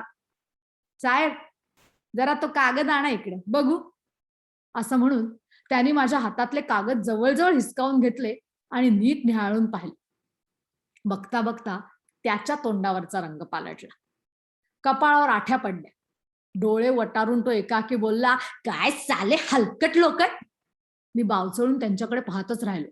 आता हे मध्येच काय लफडं काढलं याचा मला काही बोधच झाला नाही. काय यानं आपल्याला शिवी दिली? काय रे, कुणाला म्हणतोयस? अहो, हे दुकानदार लोक साहेब, त्यानं खुलासा केला. आता तुम्ही सांगितलेला रंग मी मागितला होता, पैसे बी टिचून घेतलं लेकाच्यानी आणि खुशाल हलक्या रंगाचं पुढं. आता मी आपलं विश्वासानं न बघता तसंच आणलं साहेब. आता हा त्याचाच परिणाम. तुम्हाला सांगतो साहेब, विश्वास म्हणून कुठं टाकायची सोय नाही राहिली जगात बघा. फार नियत बिघडली माणसाची. आता या जगात माणसाची नियत कशी बिघडली आहे या मुद्द्यावर देखील त्यानं मला आणखीही मौलिक माहिती पुरवली असती. इतका या विश्वासघातानं त्याच्या अंगाचा तिळपापड झाला होता. पण ही माहिती ऐकून घेण्याचा मला काही धीर नव्हता. मी त्याला थांबवलं तेव्हा तो म्हणला, साहेब, तुम्ही काय काळजी करू नका, आत्ता जातो आणि पुढं बदलून आणतो. आता दुसरे आणू का? हे शेवटचे शब्द त्यांनी दुसऱ्याला दम देताना जो सूर काढतात त्या सुरात काढले. नको नको नको, आता तू गेलास म्हणजे उद्या सकाळीच यायचास. नाहीतर असं करू साहेब. आता कसं बाबा, आता आणलाच आहे ना रंग, तर लावून टाकू ना. असा फर्स्ट क्लास रंग देतो साहेब, तुम्ही नुसतं बघत राहाल. बघत तर राहिलंच आहे सकाळपासनं. चेष्टा नाही साहेब, खरंच नंबर 1 रंग देतो. आता सगळ्या गावात जाहिरात झाली पाहिजे आपल्या कामाची. मी घड्याळात पाहिला. 4 झाले होते. बायको जागीहून स्वयंपाकघरात आदळआपट करत होती. पण रंगाचा अजून काही पत्ता नव्हता आणि सामानाचा करून ठेवलेला ढिगारा तसाच होता. थोडक्यात अर्थ असा की या क्षणाला त्याला नाही म्हणणं शक्य नव्हतं. आता होय म्हणावं हेच शहाणपणाचं, नाहीतर मध्यरात्रीपर्यंतही काम चालू राहण्याचा संभव होता. तिथून पुन्हा आवराआवर. ठीक आहे ठीक आहे, मी निमूटपणे मान हलवली. चला सुरू करा काम, निदान लवकर संपवा म्हणजे झालं. आता निदान आमचा आणखी वेळ घेऊ नका, त्याची तुम्ही काळजीच सोडा साहेब. एक फर्स्ट क्लास. बादलीत रंग कालवून त्यानं तयारी केली. ब्रश उचलून आत बुचकळला तेवढ्यात त्याच्या ध्यानात आलं की बराच वेळ झाला तरी दुसऱ्या गड्याचा पत्ताच नाही. तो केव्हा बाहेर गेला हे त्याला कळलंही नव्हतं. इकडे तिकडे शोध केला. बाहेर जाऊन पाहिलं तरी त्याचा तोंडवळा कुठे दिसेना. पेंटरनं विडी काढून पेटवली, धूर सोडला. मग विडी उजव्या हाताच्या 2 बोटात धरली. आयला कुठं गेलंय टरक कुणाला ठाऊ, अगदी ऐन वेळी गडप. चायला हे मोल मजुरींना आणलेले हरामजादे लोक. टी टाइम म्हणजे टी टाइम साहेब. गेला असेल हॉटेलात कुठेतरी चहा प्यायला. बरं मग आता काय करायचं म्हणतोस? आता असं करायचं साहेब, तुम्ही सांगा. थांबायचं का त्यांच्यासाठी? का का का करायची आपणच सुरुवात कामाला? मला वाटतं आपणच सुरुवात करूया. मी हताश होऊन त्या श्रमिक पक्षाच्या प्रतिनिधीला म्हणलं, मग साहेब थोडी मदत करा ना मला. नाही जास्त नाही, अगदी थोडी. आता नुसती बादली धरा म्हणजे झालं, भराभर 2 हात देऊन टाकतो आपल्या कामाची जाहिरात. स्टूलावर चढून त्यानं रंग द्यायला सुरुवात देखील केली. स्टूलाखाली उभं राहून मी बादली धरली. निम्मी अधिक भिंत रंगून झाल्यावर त्याच्या लक्षात आलं की आपण बुटके आहोत आणि अगदी वरपर्यंत आपला हात पोचत नाही. तेव्हा त्यानं नम्रपणे मला सुचवलं की आता कामाची अदलाबदल करावी. म्हणजे त्यानं बादली धरावी आणि मी रंग द्यावा. अर्थात गडी येईपर्यंत. पुढे ते दोघं रितसर काम करतीलच. बादली धरून धरून माझ्याही हाताला रग लागली होती. त्यामुळे त्याची ही सूचना मी मोठ्या आनंदानं मान्य केली. स्टूलावर चढून काम सुरू केलं. भराभर सबंध खोली रंगवून झाली. 1 हात झाला. गडी परत येईपर्यंत स्वयंपाकघराचंही काम पूर्ण केलं. इतका वेळ त्यानं बादली तरी धरली होती, पण दुसऱ्याच्या स्वयंपाकघरात येणं ही गोष्ट त्याला फार संकोचाची वाटत असल्यामुळे तो बाहेरच बिडी ओढत थांबला आणि मी आणि बायकोनं रंग दिला. दोन्ही ठिकाणचा पहिला हात पूर्ण झाला. हुश्श करून मी बाहेर आलो. बघतो तर पेंटर साहेबांचा पत्ता नाही. त्याच्याऐवजी गडी दारात उभा. मला पाहिल्यावर त्यानं राम घातला. त्याला काही चिडून बोलावं इतकंही त्राण आता माझ्या अंगात उरलं नव्हतं. म्हणून मी अगदी हळूच विचारलं, कुठं होतास रे बाबा? चहा प्यायला गेलो होतो ना साहेब. अरे पण काही सांगून बिंगून तरी जायचंस. आता आमची तशी बोलीच झाली ती साहेब. मधली तासभर चहाची सुट्टी. आता ठरावच आहे आमचा नेहमीचा. उत्तम. मग आता पेंटर साहेब कुठे गेलेत? कुणाला माहिती? गेला असेल चहा प्यायला. झकास. चल आता आपण कामाला लागू. एवढं बोलून मी पुन्हा स्टूलाकडे वळलो आणि वर चढून दुसरा हात देऊ लागलो. त्यानंही मोठ्या तत्परतेने मला रंग कसा द्यावा याविषयी सगळ्या तोंडी सूचना द्यायला सुरुवात केली. शिवाय मधून मधून बादली हलवायलाही हातभार लावला. बाहेरच्या खोलीचं काम संपल्यावर आतही तोच पुन्हा एकदा प्रकार. अगदी थोडंसं काम राहिलं तेव्हा पेंटर साहेब पुन्हा अवतीर्ण झाले आणि मी काम करतोय हे पाहून गड्याच्या अंगावर खेकसले. अरे गद्द्या, साहेबांना काम सांगतोस काय? भेजा आहे की नाही तुला? चल चल उचल तो ब्रश. आणि मग उरलेलं 5 मिनिटाचं काम त्यांनी अवघ्या अर्ध्या तासात पूर्ण केलं. या वेळेपर्यंत रात्रीचे 9 वाजायला आले होते. घरोघरी जेवण आटपून निजानीजही होऊ लागली होती. सगळीकडे सामसूम झाली होती. बायको जेवणासाठी तात्कळत होती. तीही बसल्या जागी पेंगत होती. फुग्यातली हवा काढून घेतल्यावर फुग्याला जे काही वाटेल अगदी तसंच मला वाटत होतं. डोळे जड होऊन मिटत होते. पोटात भुकेनं डोम उठवला होता. असंच बसल्या जागी बसावं आणि मरगळून झोपावं असं वाटत होतं. काम संपल्यावर दोघही पेंटर माझ्याकडे बघत उभे राहिले. पेंटर साहेबांनी आणखी एक बिडी पेटवून हसत मुखानं विचारलं, काय साहेब, काय कसं काय झालंय काम? नंबर 1 झालं की नाही बोला. म्हणजे हायवे नको सांगण्यात. उत्तम, मी म्हणालो आणि मग खिशातलं पाकिट काढून 10 रुपयाची नोट त्याच्या हातावर ठेवली. हा, हे घ्या. विसाराचे 5 आणि हे 10. झाले ना तुमचे 15? पेंटर साहेबांनी नोट घेऊन खिशात ठेवली. पण त्यांच्या चेहऱ्यावर मात्र निराशा पसरलेली दिसली. मग थोडा वेळ चुळबुळ करून या दोघाही गुणी कामगारांनी एकदमच हात पुढे पसरले आणि नम्रपणे एकाच स्वरात विचारलं, काय ना त्याचं साहेब, काय बक्षिसी बिक्षिसी देणार की नाही? धन्यवाद. वा वा, मस्त सुंदर. वाचन पण सुंदर, कथा पण सुंदर. आता पुढच्या वेळेला रंग देताना लक्षात ठेवले पाहिजे. शेवटची कथा ऐकूया सागर साबळे यांच्याकडून. कथेचं नाव आहे भूताचा जन्म. सागर. थँक्यू रमा. भूताचा जन्म ही कथा आहे दमा मिरासदारांची. मी शाळेत असताना ही दमा मिरासदारांकडून स्वतः ऐकलेली आहे आणि अतिशय खुमासदार पद्धतीने त्याचं अभिवाचन करायचं आहे. कथा वाचतो. भूताचा जन्म. गुणगुळ्याचा माळ हे ठिकाण भूताच्या दृष्टीने अगदी गैरसोयीचे होते. ना तिथं एखादी पडकी विहीर, ना पडका वाडा, पिंपळ, वड अशी प्रचंड झाडेही त्या ठिकाणी अजिबात नव्हती. काही ठिकाणी उगीच आपल्या 4-2 बाभळी होत्या, पण बाभळीसारख्या काटेरी झाडांवर बसण्याइतकी भुते काही मागासलेली नव्हती. विहीर, आड तर सोडाच, पण भूतांचा बाजार म्हणून प्रसिद्ध असलेल्या मसणवटीचा भागही तिथे कुठे आसपास नव्हता. म्हणजे भूताचा जन्म व्हायला ती जागा अगदीच निरुपयोगी होती. येऊन जाऊन एक पिंपळणी त्या माळ्याच्या माथ्याच्या अलीकडेच उतरणीवर तग धरून होती. ती किंचित वाकलेली होती, त्यामुळे हजामत केलेल्या भटजीच्या डोक्यावरील शेंडीसारखेच तिचे सौंदर्य दिसत होते. या पिंपळणीच्या पाठीमागे एक लहानशी डगर होती. तिच्या कडेने थोड्याशा बोराट्या तरवड, बस एवढीच त्या माळावर अपूर्वाई होती. अशा या भकास वृक्ष ठिकाणी जन्म घ्यावा असे कुठल्याही शहाण्या भूताला वाटले नसते. पण शहाणा आणि गाढव हे 2 प्रकार माणसाप्रमाणे भूतांमध्येही असल्यामुळे एक भूत ते नको नको म्हणत असताना त्या ठिकाणी जन्माला आले. आपण कुठे जन्माला यावे हे कुणाच्याच हातात नसते. त्यामुळे त्या भूताला या गुंडगुळ्याच्या माळावर अगदी नाक मुठीत धरून जगात उडी घ्यावी लागली.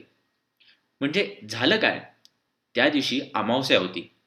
रात्रीचा काळा कुट्ट अंधार सगळीकडे दाटला होता आणि अशा भयानक वेळी पैलवान तुकाराम लांडगे हा त्या माळावरच्या गाडीवाटेने खालच्या वस्तीकडे चालला होता. तुकाराम म्हणजे देशमुखाने पाळलेला पठ्ठ्या होता. रोजचे 500-500 जोर आणि खाटून खुटूनचे जेवण कधी चुकत नसल्याने त्याच्या दंड्याच्या बेडक्या कडक फुगल्या होत्या. मांड्यांचे पट फिरत होते. गर्दन उतू चालली होती आणि आधीच आखूड असलेले नाक गालात गडप झाले होते. कानशिलावर गुच्छे बसून बसून त्यांची भजी झाली होती आणि एखाद्या जवान बाईसारखी त्याची छाती उभार होती. तो चालू लागला म्हणजे एखादा अंबारीचा हत्ती झुलल्यासारखे वाटत होते. पण एक गोम होती. तुकाराम आडनावाने लांडगे असला तरी त्याचे काळीज उंदराचे होते. देवधर्म, भूतपिशाच, जादूटोणा, मंत्रतंत्र असल्या गोष्टींना तो फार दचकत असे. म्हणून आज अंधारातून चालत असताना त्याची छाती लटलट करत होती आणि तोंड कोरडे पडले होते. मनात नाना विचार येत होते. हा माळ एकल्याने तुडवायचा, सोबतीला कोणी नाही. समजा धरले एकदम भूताने आणि घोळसले आपल्याला, तर मग मग काय करायचे? भूताला दंडवत घालून त्याचे पाय धरायचे, पण चायला तेही उलटे असायचे. का इकडच्या बाजूने नमस्कार करून तिकडच्या बाजूने पाय धरायचे. छे छे, त्यापेक्षा सुसाट पळावे हे चांगले. पण तसं तरी होईल का? हात लांब करून त्यानं धरलं म्हणजे मग मग मात्र ते सोडायचं नाही. मायरी काय करावं बरं? तुक्याच्या लहानशा डोक्यात अशा तऱ्हेतऱ्हेचे भयंकर विचार येत होते. अंगावर मधूनच काटा उभा राहत होता आणि पावले झपझप पडत होती. आता माळ लागला होता. अंधार जास्तच वाढत होता आणि माळावरचा मोकळा वारा अंगाला जोराने झोंबत होता. रात्रीची किरकिर कर्कश होत होती आणि सगळीकडे अगदी स्तब्ध होते. लांबून कुठून तरी क्वचित वस्तीवरच्या कुत्र्यांची भूक भूक ऐकू येई आणि शांततेचा डोह त्याने किंचित ढवळल्यासारखा होईल. क्षणभराने पुन्हा पूर्वीपेक्षा अधिक शांत होईल. तुक्या झपाझप चालला होता.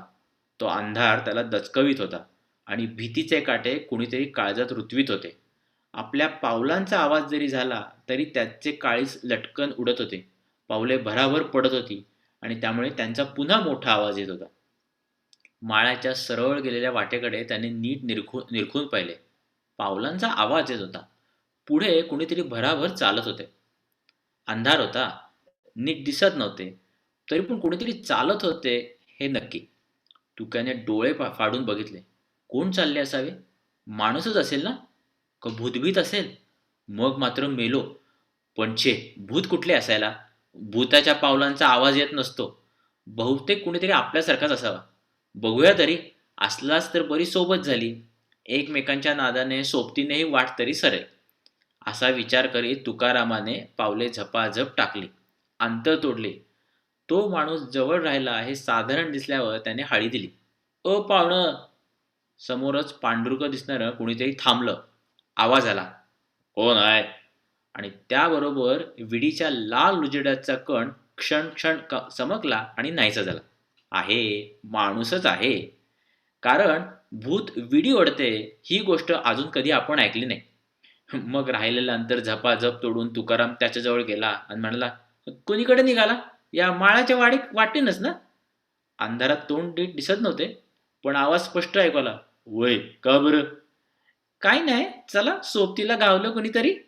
असं बोलून तुकारामाने पावले पुढे टाकली आणि तो पावणाही हल्ला. काव, सोबतीचं काय काढलं? बेता बिता काय रातच्या चालीला? तो पाहुणा म्हणाला. आता तुकारामानं चंची काढली होती. खरं म्हटलं तर मगापासून ती खिशात वळवळत होती, पण मगाशी भीतीमुळे तेवढी उसंत नव्हती. पण आता काहीच हरकत नव्हती. सुपारी कात्रीत तुकाराम म्हणला, बेता बेता म्हणजे काय? अव लई भुताचा त्रास असतो रातच्याला, आणि आज तर आमुषा आहे. मग असेल, काय करतात भूत आपल्याला? आ असं बोलू नका. लई बारांगंड्याचे असतात एक एक. हाडळ तर लई वाईट म्हणतात. अरे असं म्हणतात नुसतं, पाहुणा म्हणाला. एकानं बी भूत बघितलं ना, ओगीचा आपला चावटपणा. म्हणजे तुमचा विश्वास नाही म्हणा की?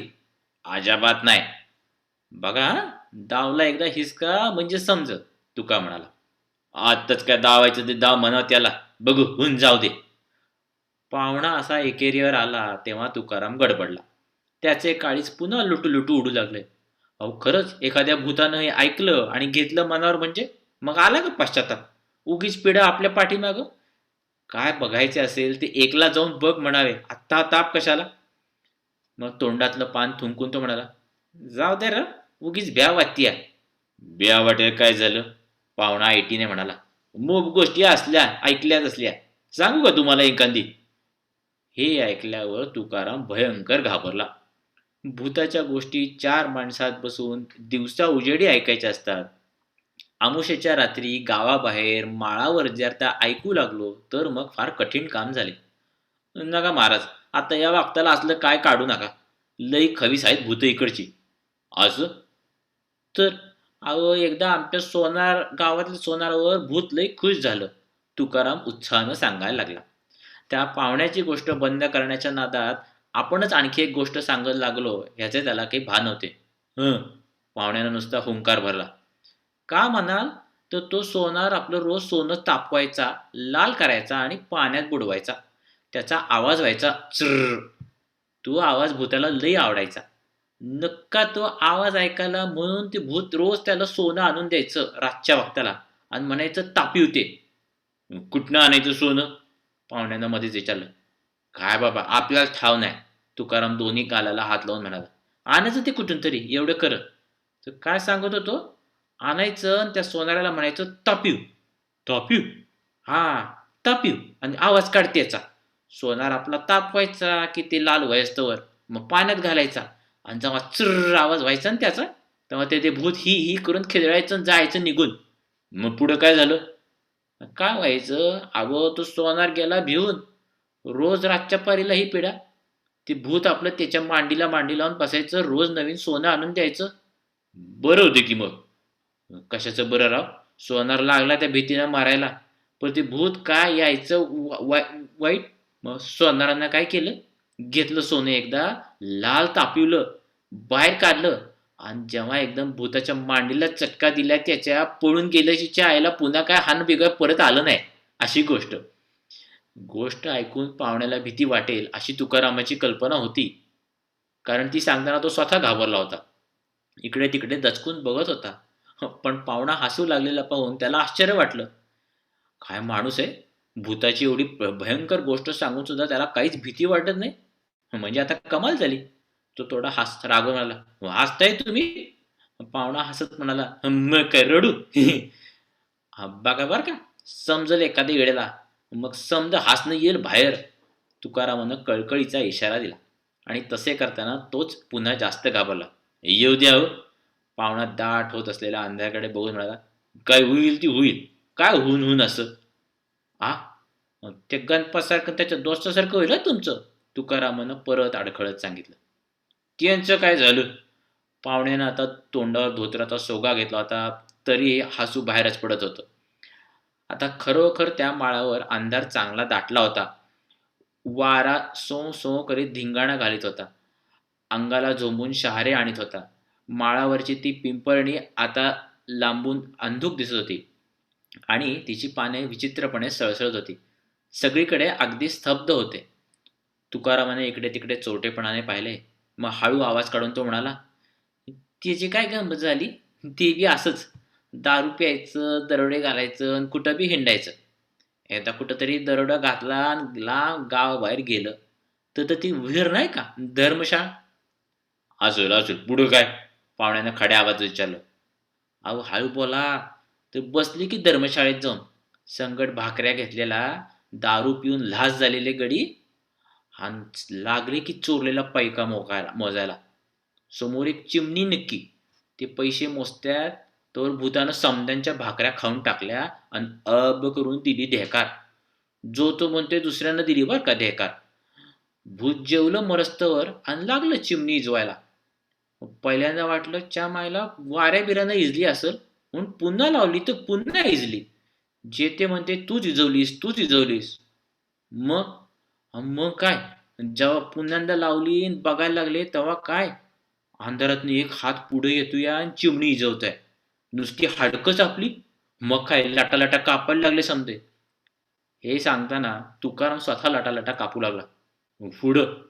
पुढं काय, घामला आला सुटला समद्यांना, नशाच उतरली. आता तुकारामाला घाम सुटला होता. मग मग ते भूत चढले की विहिरीवरच्या झाडावर आणि दिली धाड दिशी विहिरीत उडी टाकून दबेल करून. पुन्हा काय बाय आवाज करीत आलं वरती. पुन्हा चढलं झाडावर आणि पुन्हा त्या ठोकली उडी विहिरीत. रातसर हो धुमाकूळ. झाडावर चढायचं आणि विहिरीत उडी ठोकायची. दुसरी परत पुन्हा झाडावर चढायचं आणि पुन्हा विहिरीत उडी टाकायची. मग काय झालं, काय व्हायचं, काड दिशी दारू उतरली सामन्यांची.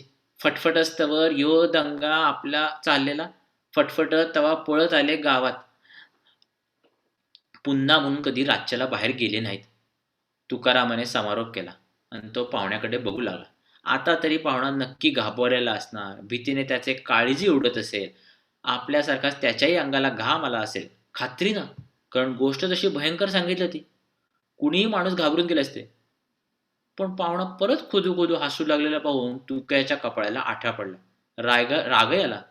हा म्हणजे काय चावटपणा, माणूस आहे का कोण आहे? भूताची गोष्ट ऐकायची आणि घाबरायचं नाही म्हणजे काय, भलतंच काहीतरी.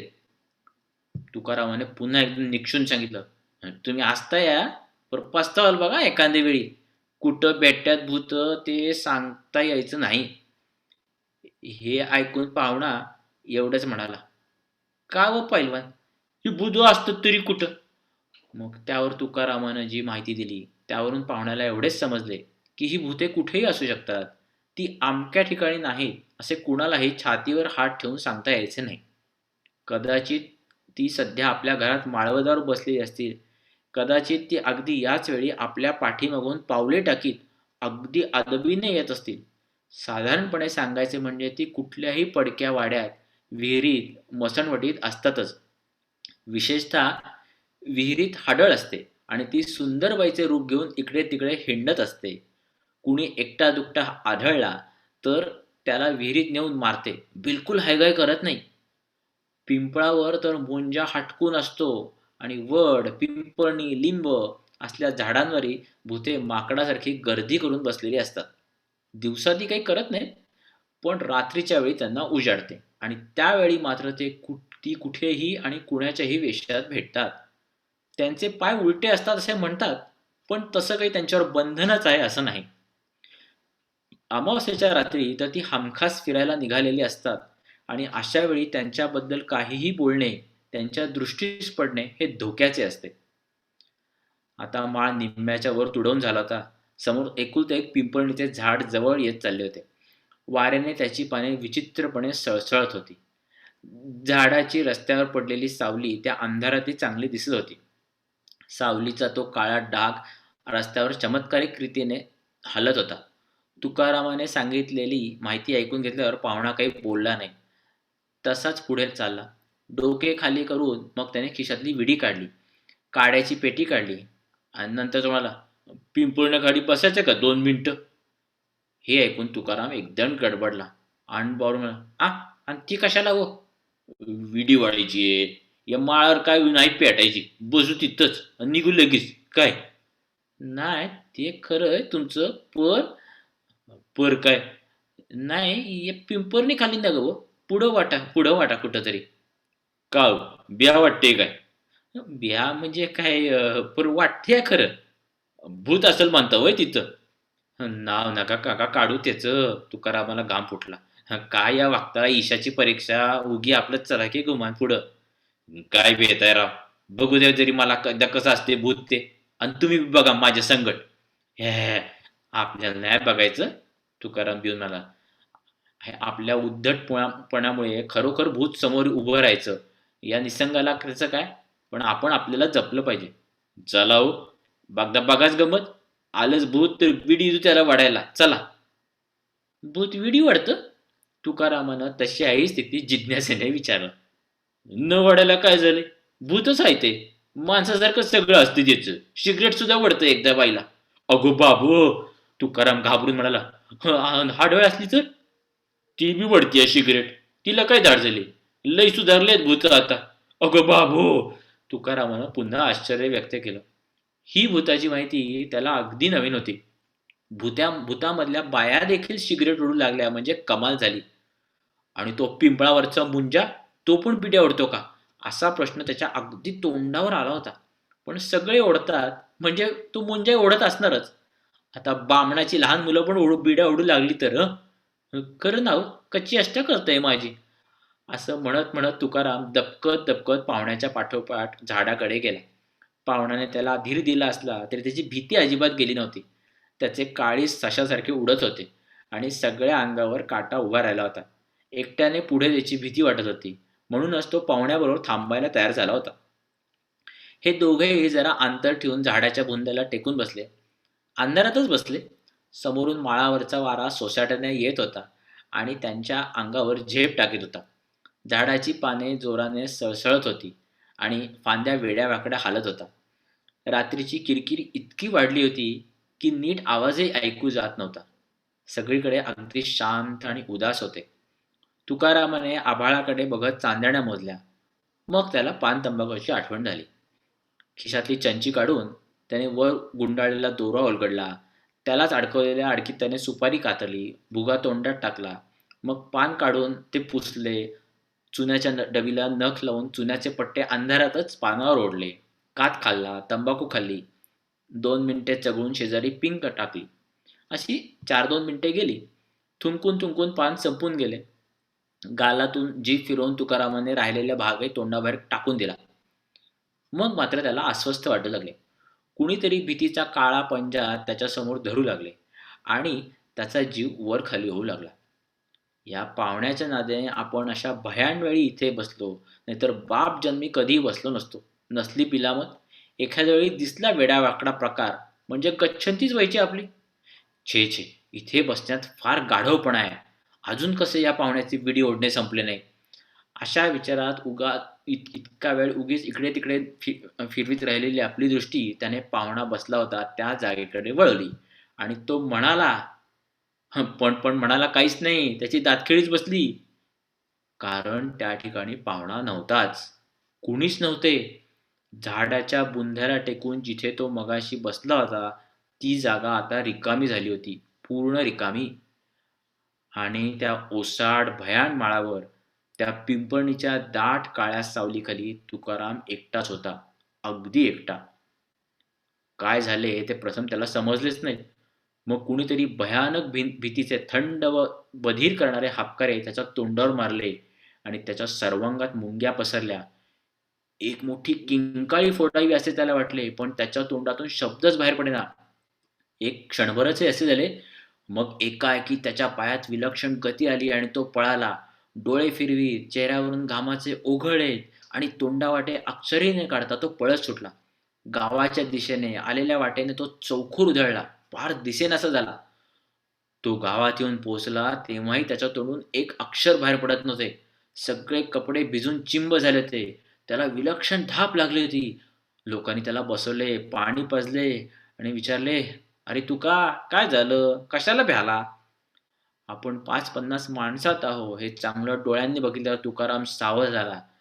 त्याने तोंड उघडले. तो म्हणाला, भयंकर, भयंकर, फार भयंकर. अरे पण काय? माळावरच्या पिंपळणीखाली एका भुताची गाठ पडली. त्याची न माझी कुस्ती झाली.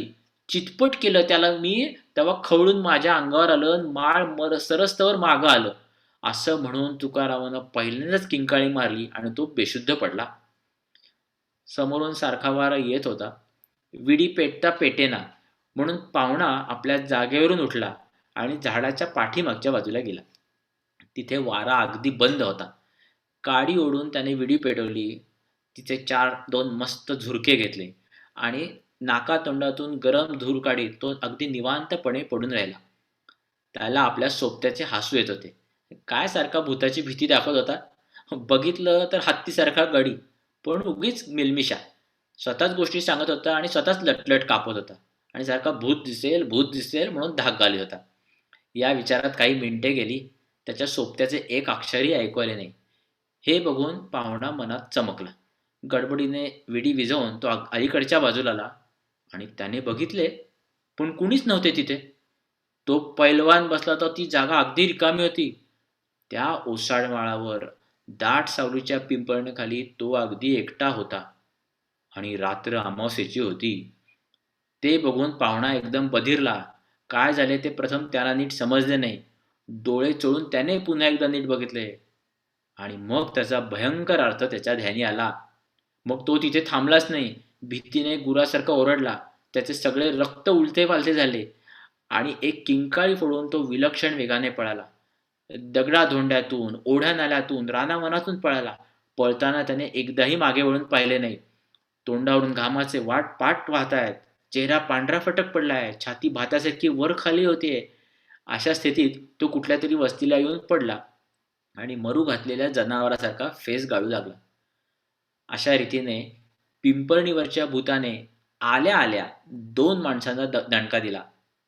ते भूत पुढे लवकरच मोठे झाले. त्याची वंशावळी वाढली.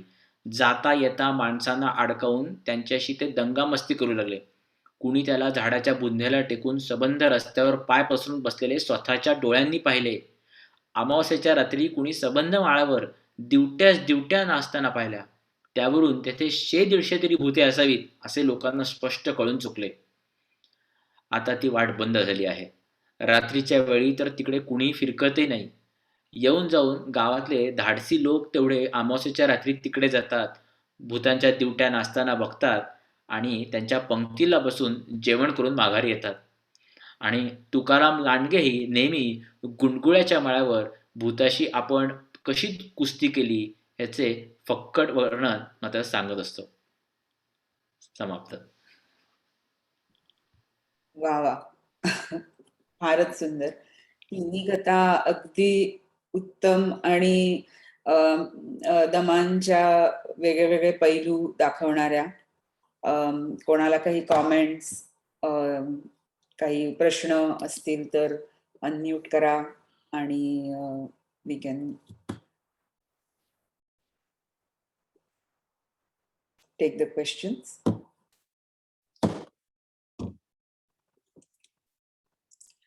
आनंद, काही कॉमेंट्स?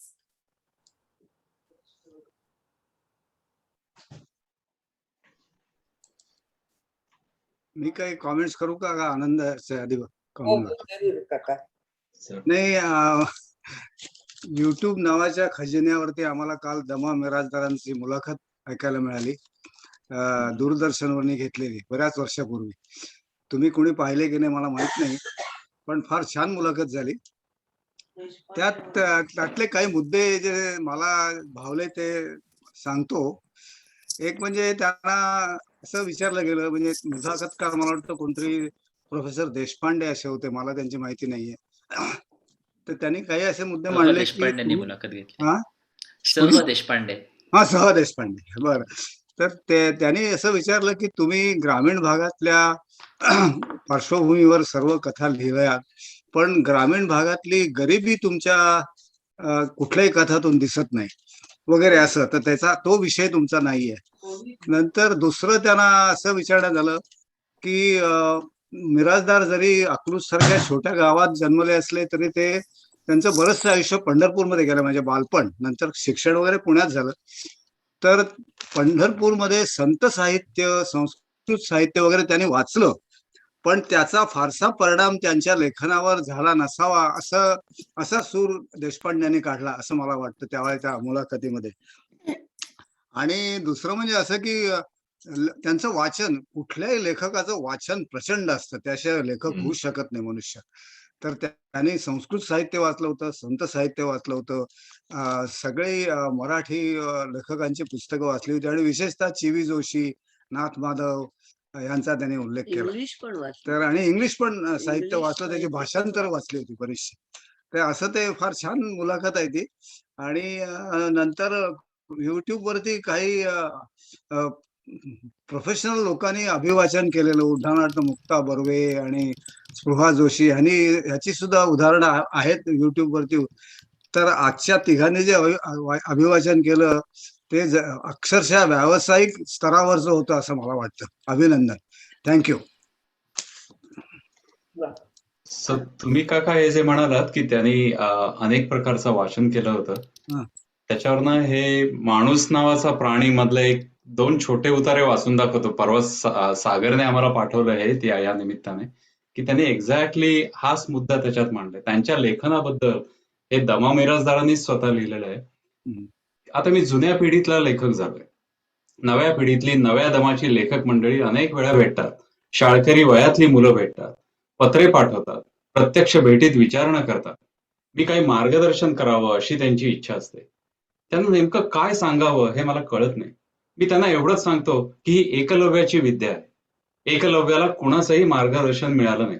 त्याने द्रोणाचार्याचा पुतळा तयार केला आणि त्या पुतळ्यालाच गुरु मानून एकाग्र चित्ताने धनुर्विद्येचा सराव केला. त्या सरावातून तो फार मोठा धनुर्धर होईल अशी त्यांना भीती वाटली. लेखन कला ही अशीच एक कला आहे. कुणाचं मार्गदर्शन, उपदेश, एखाद्या शिबिरातला परिसंवाद यासाठी फारसा उपयोगी पडत नाही. भोवतालच्या जगाचं, माणसांचं सूक्ष्म निरीक्षण हाच त्याचा सराव. आणि ज्येष्ठ लेखकांची उत्तम पुस्तकं एकाग्र चित्तानं वाचणं हेच मार्गदर्शन.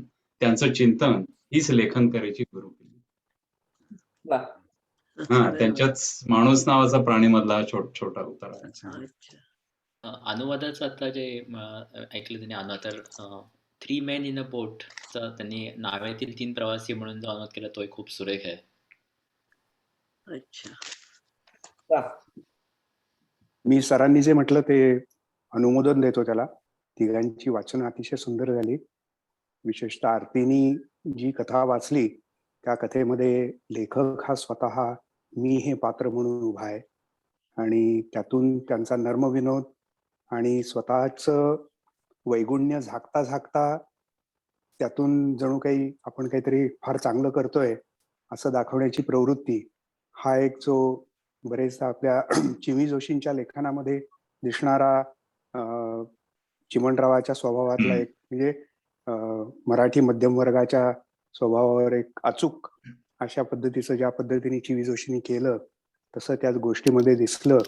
आणि त्याचा पुरेपूर प्रत्यय आरतीनी म्हणजे हे पुरुष पात्राच्या तोंडी जरी असलं तरी फार छान दिला.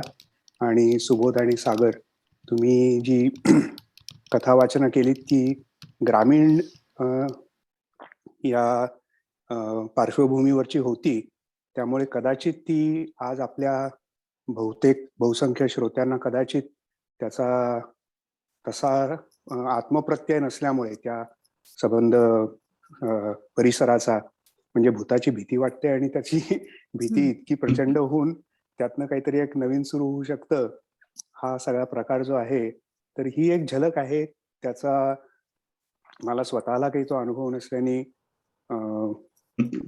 दुष्यरांनी जे मुद्दा मांडला की त्यांना जी त्यांच्या मुलाखतीमध्ये का त्यांच्याविषयी लिहिलेल्या लेखामध्ये सहजोशींनी जो उल्लेख केला होता तशा टाईपचं काही हे बरोबर आहे का हे मी काही सांगू शकत नाही, परंतु त्या एका कथेतनं विनोदी लेखक म्हणून त्यांचं सामर्थ्य हे अगदी निश्चितच जाणवून दिलं. Thank you very much for doing this in a very appropriate time. Yes. मला इथे एकच मुद्दा, आपण कथाकथन कसं होतं की अगदी लहानपणी जेव्हा आपण सुरुवात करतो तेव्हा आपण गोष्टीतनं ऍक्च्युली सुरुवात करतो. म्हणजे काहीही नवीन समजून घेण्याच्या आणि जसं कुठेतरी मोठं होत जातो तसं आपण लेख आणि ललित ह्याच्याकडे वळल्यानंतर कथालेखन हा कुठेतरी मागे पडत जातं. पण एक गोष्ट कशी फुलवायची, मला परत एकदा म्हणजे तौर्य आणि म्हणजे सुबोध आणि सागर, रमा सगळ्यांचे परत एकदा धन्यवाद की गोष्टीतनं कसं मांडायचं ह्याचा एक वेगळा रियाज असतो. आज 25 मिनिटं मला जाणवलं की गोष्ट वाचताना जे बेअरिंग आणि जो स्टॅमिना ठेवावा लागतो, कुठेतरी आपला छोटे छोटे लेख हे वाचण्याच्या जातो. पण हा जो रियाज आहे ना, म्हणजे मला अगदी परत वाटलं की अजून जास्त कथा वाचाव्यात, अजून कथाकथनाचा परत एकदा नव्याने रियाज करावा. कारण 20-25 मिनिटं ते हे लोक पूर्वी म्हणजे इतक्या सहजतेने हे कथाकथन करायचे. म्हणजे अगदी दमा काय, शंकर पाटील काय, व्यंकटेश माडगुळकर, कुठे असं वाटायचं नाही. एक 30 मिनिटं 35 मिनिटं ते बेअरिंग सांभाळून एक कथा रंगवून रंगवून सांगणं, आणि हे करताना त्यांना देखील त्यात आनंद मिळायचा. आणि आज मला ते म्हणजे मी ह्या 25 मिनिटात सगळं विसरले होते. म्हणजे कुठेतरी तो कथा ऐकणाऱ्यापेक्षा कथा सांगण्याची पण एक जी मजा असते, जी आपली लहानपणी इनोसन्स जसं जातो तसं आपण कुठेतरी हरवतो. आज मला परत त्या अनुभवाला मिळालं. मला म्हणजे हा एक, आणि वाचत राहायला पाहिजे, कथाकथन करत राहिलं पाहिजे. हा खूप चांगला रियाज पण आहे, हे अगदी जाणवलं. खरं आहे. या म्हणजे स्वतःसाठी ही गोष्ट वाचणं आणि दुसऱ्यासाठी ती वाचून दाखवणं, यातला जो ह्यातलं अंतर आहे ते somehow it is getting lost. तर आता पुन्हा एकदा गोष्टी सांगायला पाहिजेत आणि ऐकायलाही पाहिजेत. आणि आरती, तू म्हणाली तर मी म्हणजे दमा महाराजांकडून सुरुवातीला म्हणला तशी मी प्रत्यक्ष ऐकली आहे. कुठल्याही हातात कागद नसताना ते इतकं अप्रतिम परफॉर्मन्स करायचे आणि सगळे श्रोते दंग व्हायचे कथाकथन ऐकताना. मी प्रत्यक्ष बघितले आणि अनुभवलेलं आहे. सुंदर सेशन. काही आणखी कॉमेंट्स, क्वेश्चन्स? दुसरा एक मुद्दा त्या मुलाखतीतून आला, तो मला भावला. तो म्हणजे दमा असं म्हणाले की समाजातल्या विसंगतींमधून आणि समाजाच्या अज्ञानामधून विनोद निर्माण होतो, आणि तो त्यांनी त्यांच्या कथातून मांडलेला आहे. अज्ञानामध्ये दुसरं मला स्वतःला विचार करताना असं वाटलं की क्लासिकल लिटरेचर मध्ये विनोदी लेखनाचं म्हणजे आपण साधा त्याच्यामध्ये इन्क्लूड करत नाही असं मला बरेच वेळा वाटतं. पु ल देशपांड्यांचं सुद्धा विनोदी लेखन खूप आहे, पण त्यांनी जी नाटकं लिहिली त्या नाटकांमुळे विशेषतः तुझं पाशीमुळे ते अजरामर झाले असं मला वाटतं. विनोदी लेखकांना आपण जास्त मानलं पाहिजे असं मला वाटतं. चि.व्ही. जोशांचं जेव्हा वाचन वाचतो किंवा त्यांचं आणखी चिमणरावांचे टेलिव्हिजनचे सिरियलवरचे एपिसोड बघतो तेव्हा इतकं बरं वाटतं, इतकं छान वाटतं. खरं तसा अनुभव इतर साहित्य वाचताना येत नाही. विनोद साहित्य वाचताना खरंच एक वेगळ्या प्रकारची आपल्या भावना आपल्यात उचंबळतात. थँक्यू. आणि अजून एक मुद्दा, कथालेखन. आता ऍक्च्युली ह्याच्यावरती परत एकदा नवीन पिढी बरंच लिहायला आणि बोलायला लागली आहे. पण अच्छा. वास्तविक कथा ह्या प्रकाराची सुरुवात ही आपल्याकडे म्हणजे अगदी जातक कथा आणि ह्याच्यापासून म्हणजे पुराण, शेवटी ह्या कथाच म्हणजे गोष्ट सांगायची लोकांना. मग तो बोधक असू देत किंवा रंजक असू देत. पण इथनं चालू झालेली परंपरा ही नंतर भारतात आणि आपल्या मराठीमध्ये कुठेतरी मधला काळ असा आला की कथालेखन हे निकृष्ट दर्जाचं मानलं जायला लागलं. पण आपण जर जगभरातलं हे बघितलं तर रशियन साहित्यात किंवा अगदी साऊथ अमेरिकन साहित्यामध्ये अगदी नोबेल प्राइज मिळालेले देखील कथा लेखक आहेत. आणि ते अजूनही खूप रेग्युलरली इंटरनॅशनल ह्याचं बघितलं तर लोक खूप रेग्युलरली मोठे मोठे हे साहित्यिक देखील खूप कथालेखन करतात, इव्हन शॉर्ट स्टोरीज किंवा हे. तर आता आय थिंक परत पुढची जनरेशन परत एकदा कथालेखनाकडे आणि या दृष्टीने विचार करायला लागली आहे. हे चांगलं आहे. पण कुठेतरी हा भाग कथा लेखनाचा मराठी साहित्यातनं थोडा मागे पडला होता. पण येतील परत एकदा, म्हणजे चांगल्या कथा आणि वाचायला मिळतील. सो मला कायमच ते एक वाटतं की म्हणजे जागतिक ह्याच्यावरती कुठेतरी आपली घरची गोष्ट सांगणं, म्हणजे काय, तुम्ही लोकल सांगा तेव्हा ते ग्लोबल होईल. हा जे आहे ना, तुम्ही बाहेरचं कोणाचंही साहित्य बघितलं तर ते स्वतःच्या गोष्टी सांगतात आणि मग त्या जगापर्यंत जो आहे ना पोहोचवण्याचा, ते आहे पण कथालेखनात सामर्थ्य. आणि ते लोकल गोष्टी सांगतात तेव्हा ते जे लोकल शब्द येतात त्यांच्या लिखाणात, काय हाण बिगार कोणाला कळायचं नाही वगैरे असं, ती फार गंमत असते. एक पटकन एक आठवण सांगतो. अंबेजोगाईला गेलो होतो 10-15 वर्षापूर्वी असेल योगेश्वरीच्या हम्म. दर्शनाला. तिथे देवळाच्या आवारात उभं राहून दादा कोणाशी तरी बोलत होते माझे वडील आणि ते माझ्याकडे बोट करून म्हणाले, ह्याला तुमचा नंबर द्या म्हणजे तुमच्याशी संपर्क करता येईल. ते गृहस्थ पटापटा माझ्याकडे आले आणि म्हणाले, घ्या नंबर फिट करून टाका. मला काहीही कळलं नाही. त्या बाबू पैलवानासारखं झाला माझं. शायडी म्हणजे घ्या नंबर फिट करून टाका काय? थोडक्यात माझा नंबर सेव्ह करा.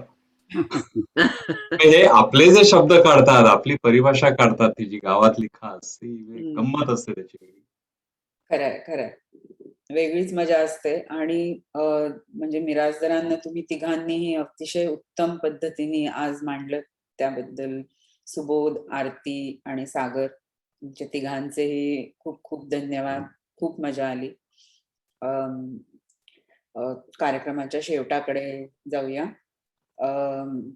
तौर्य प्रतिष्ठान is thankful to all the patrons who via their donations are helping the Pratishthan arrange such programs and support our cause.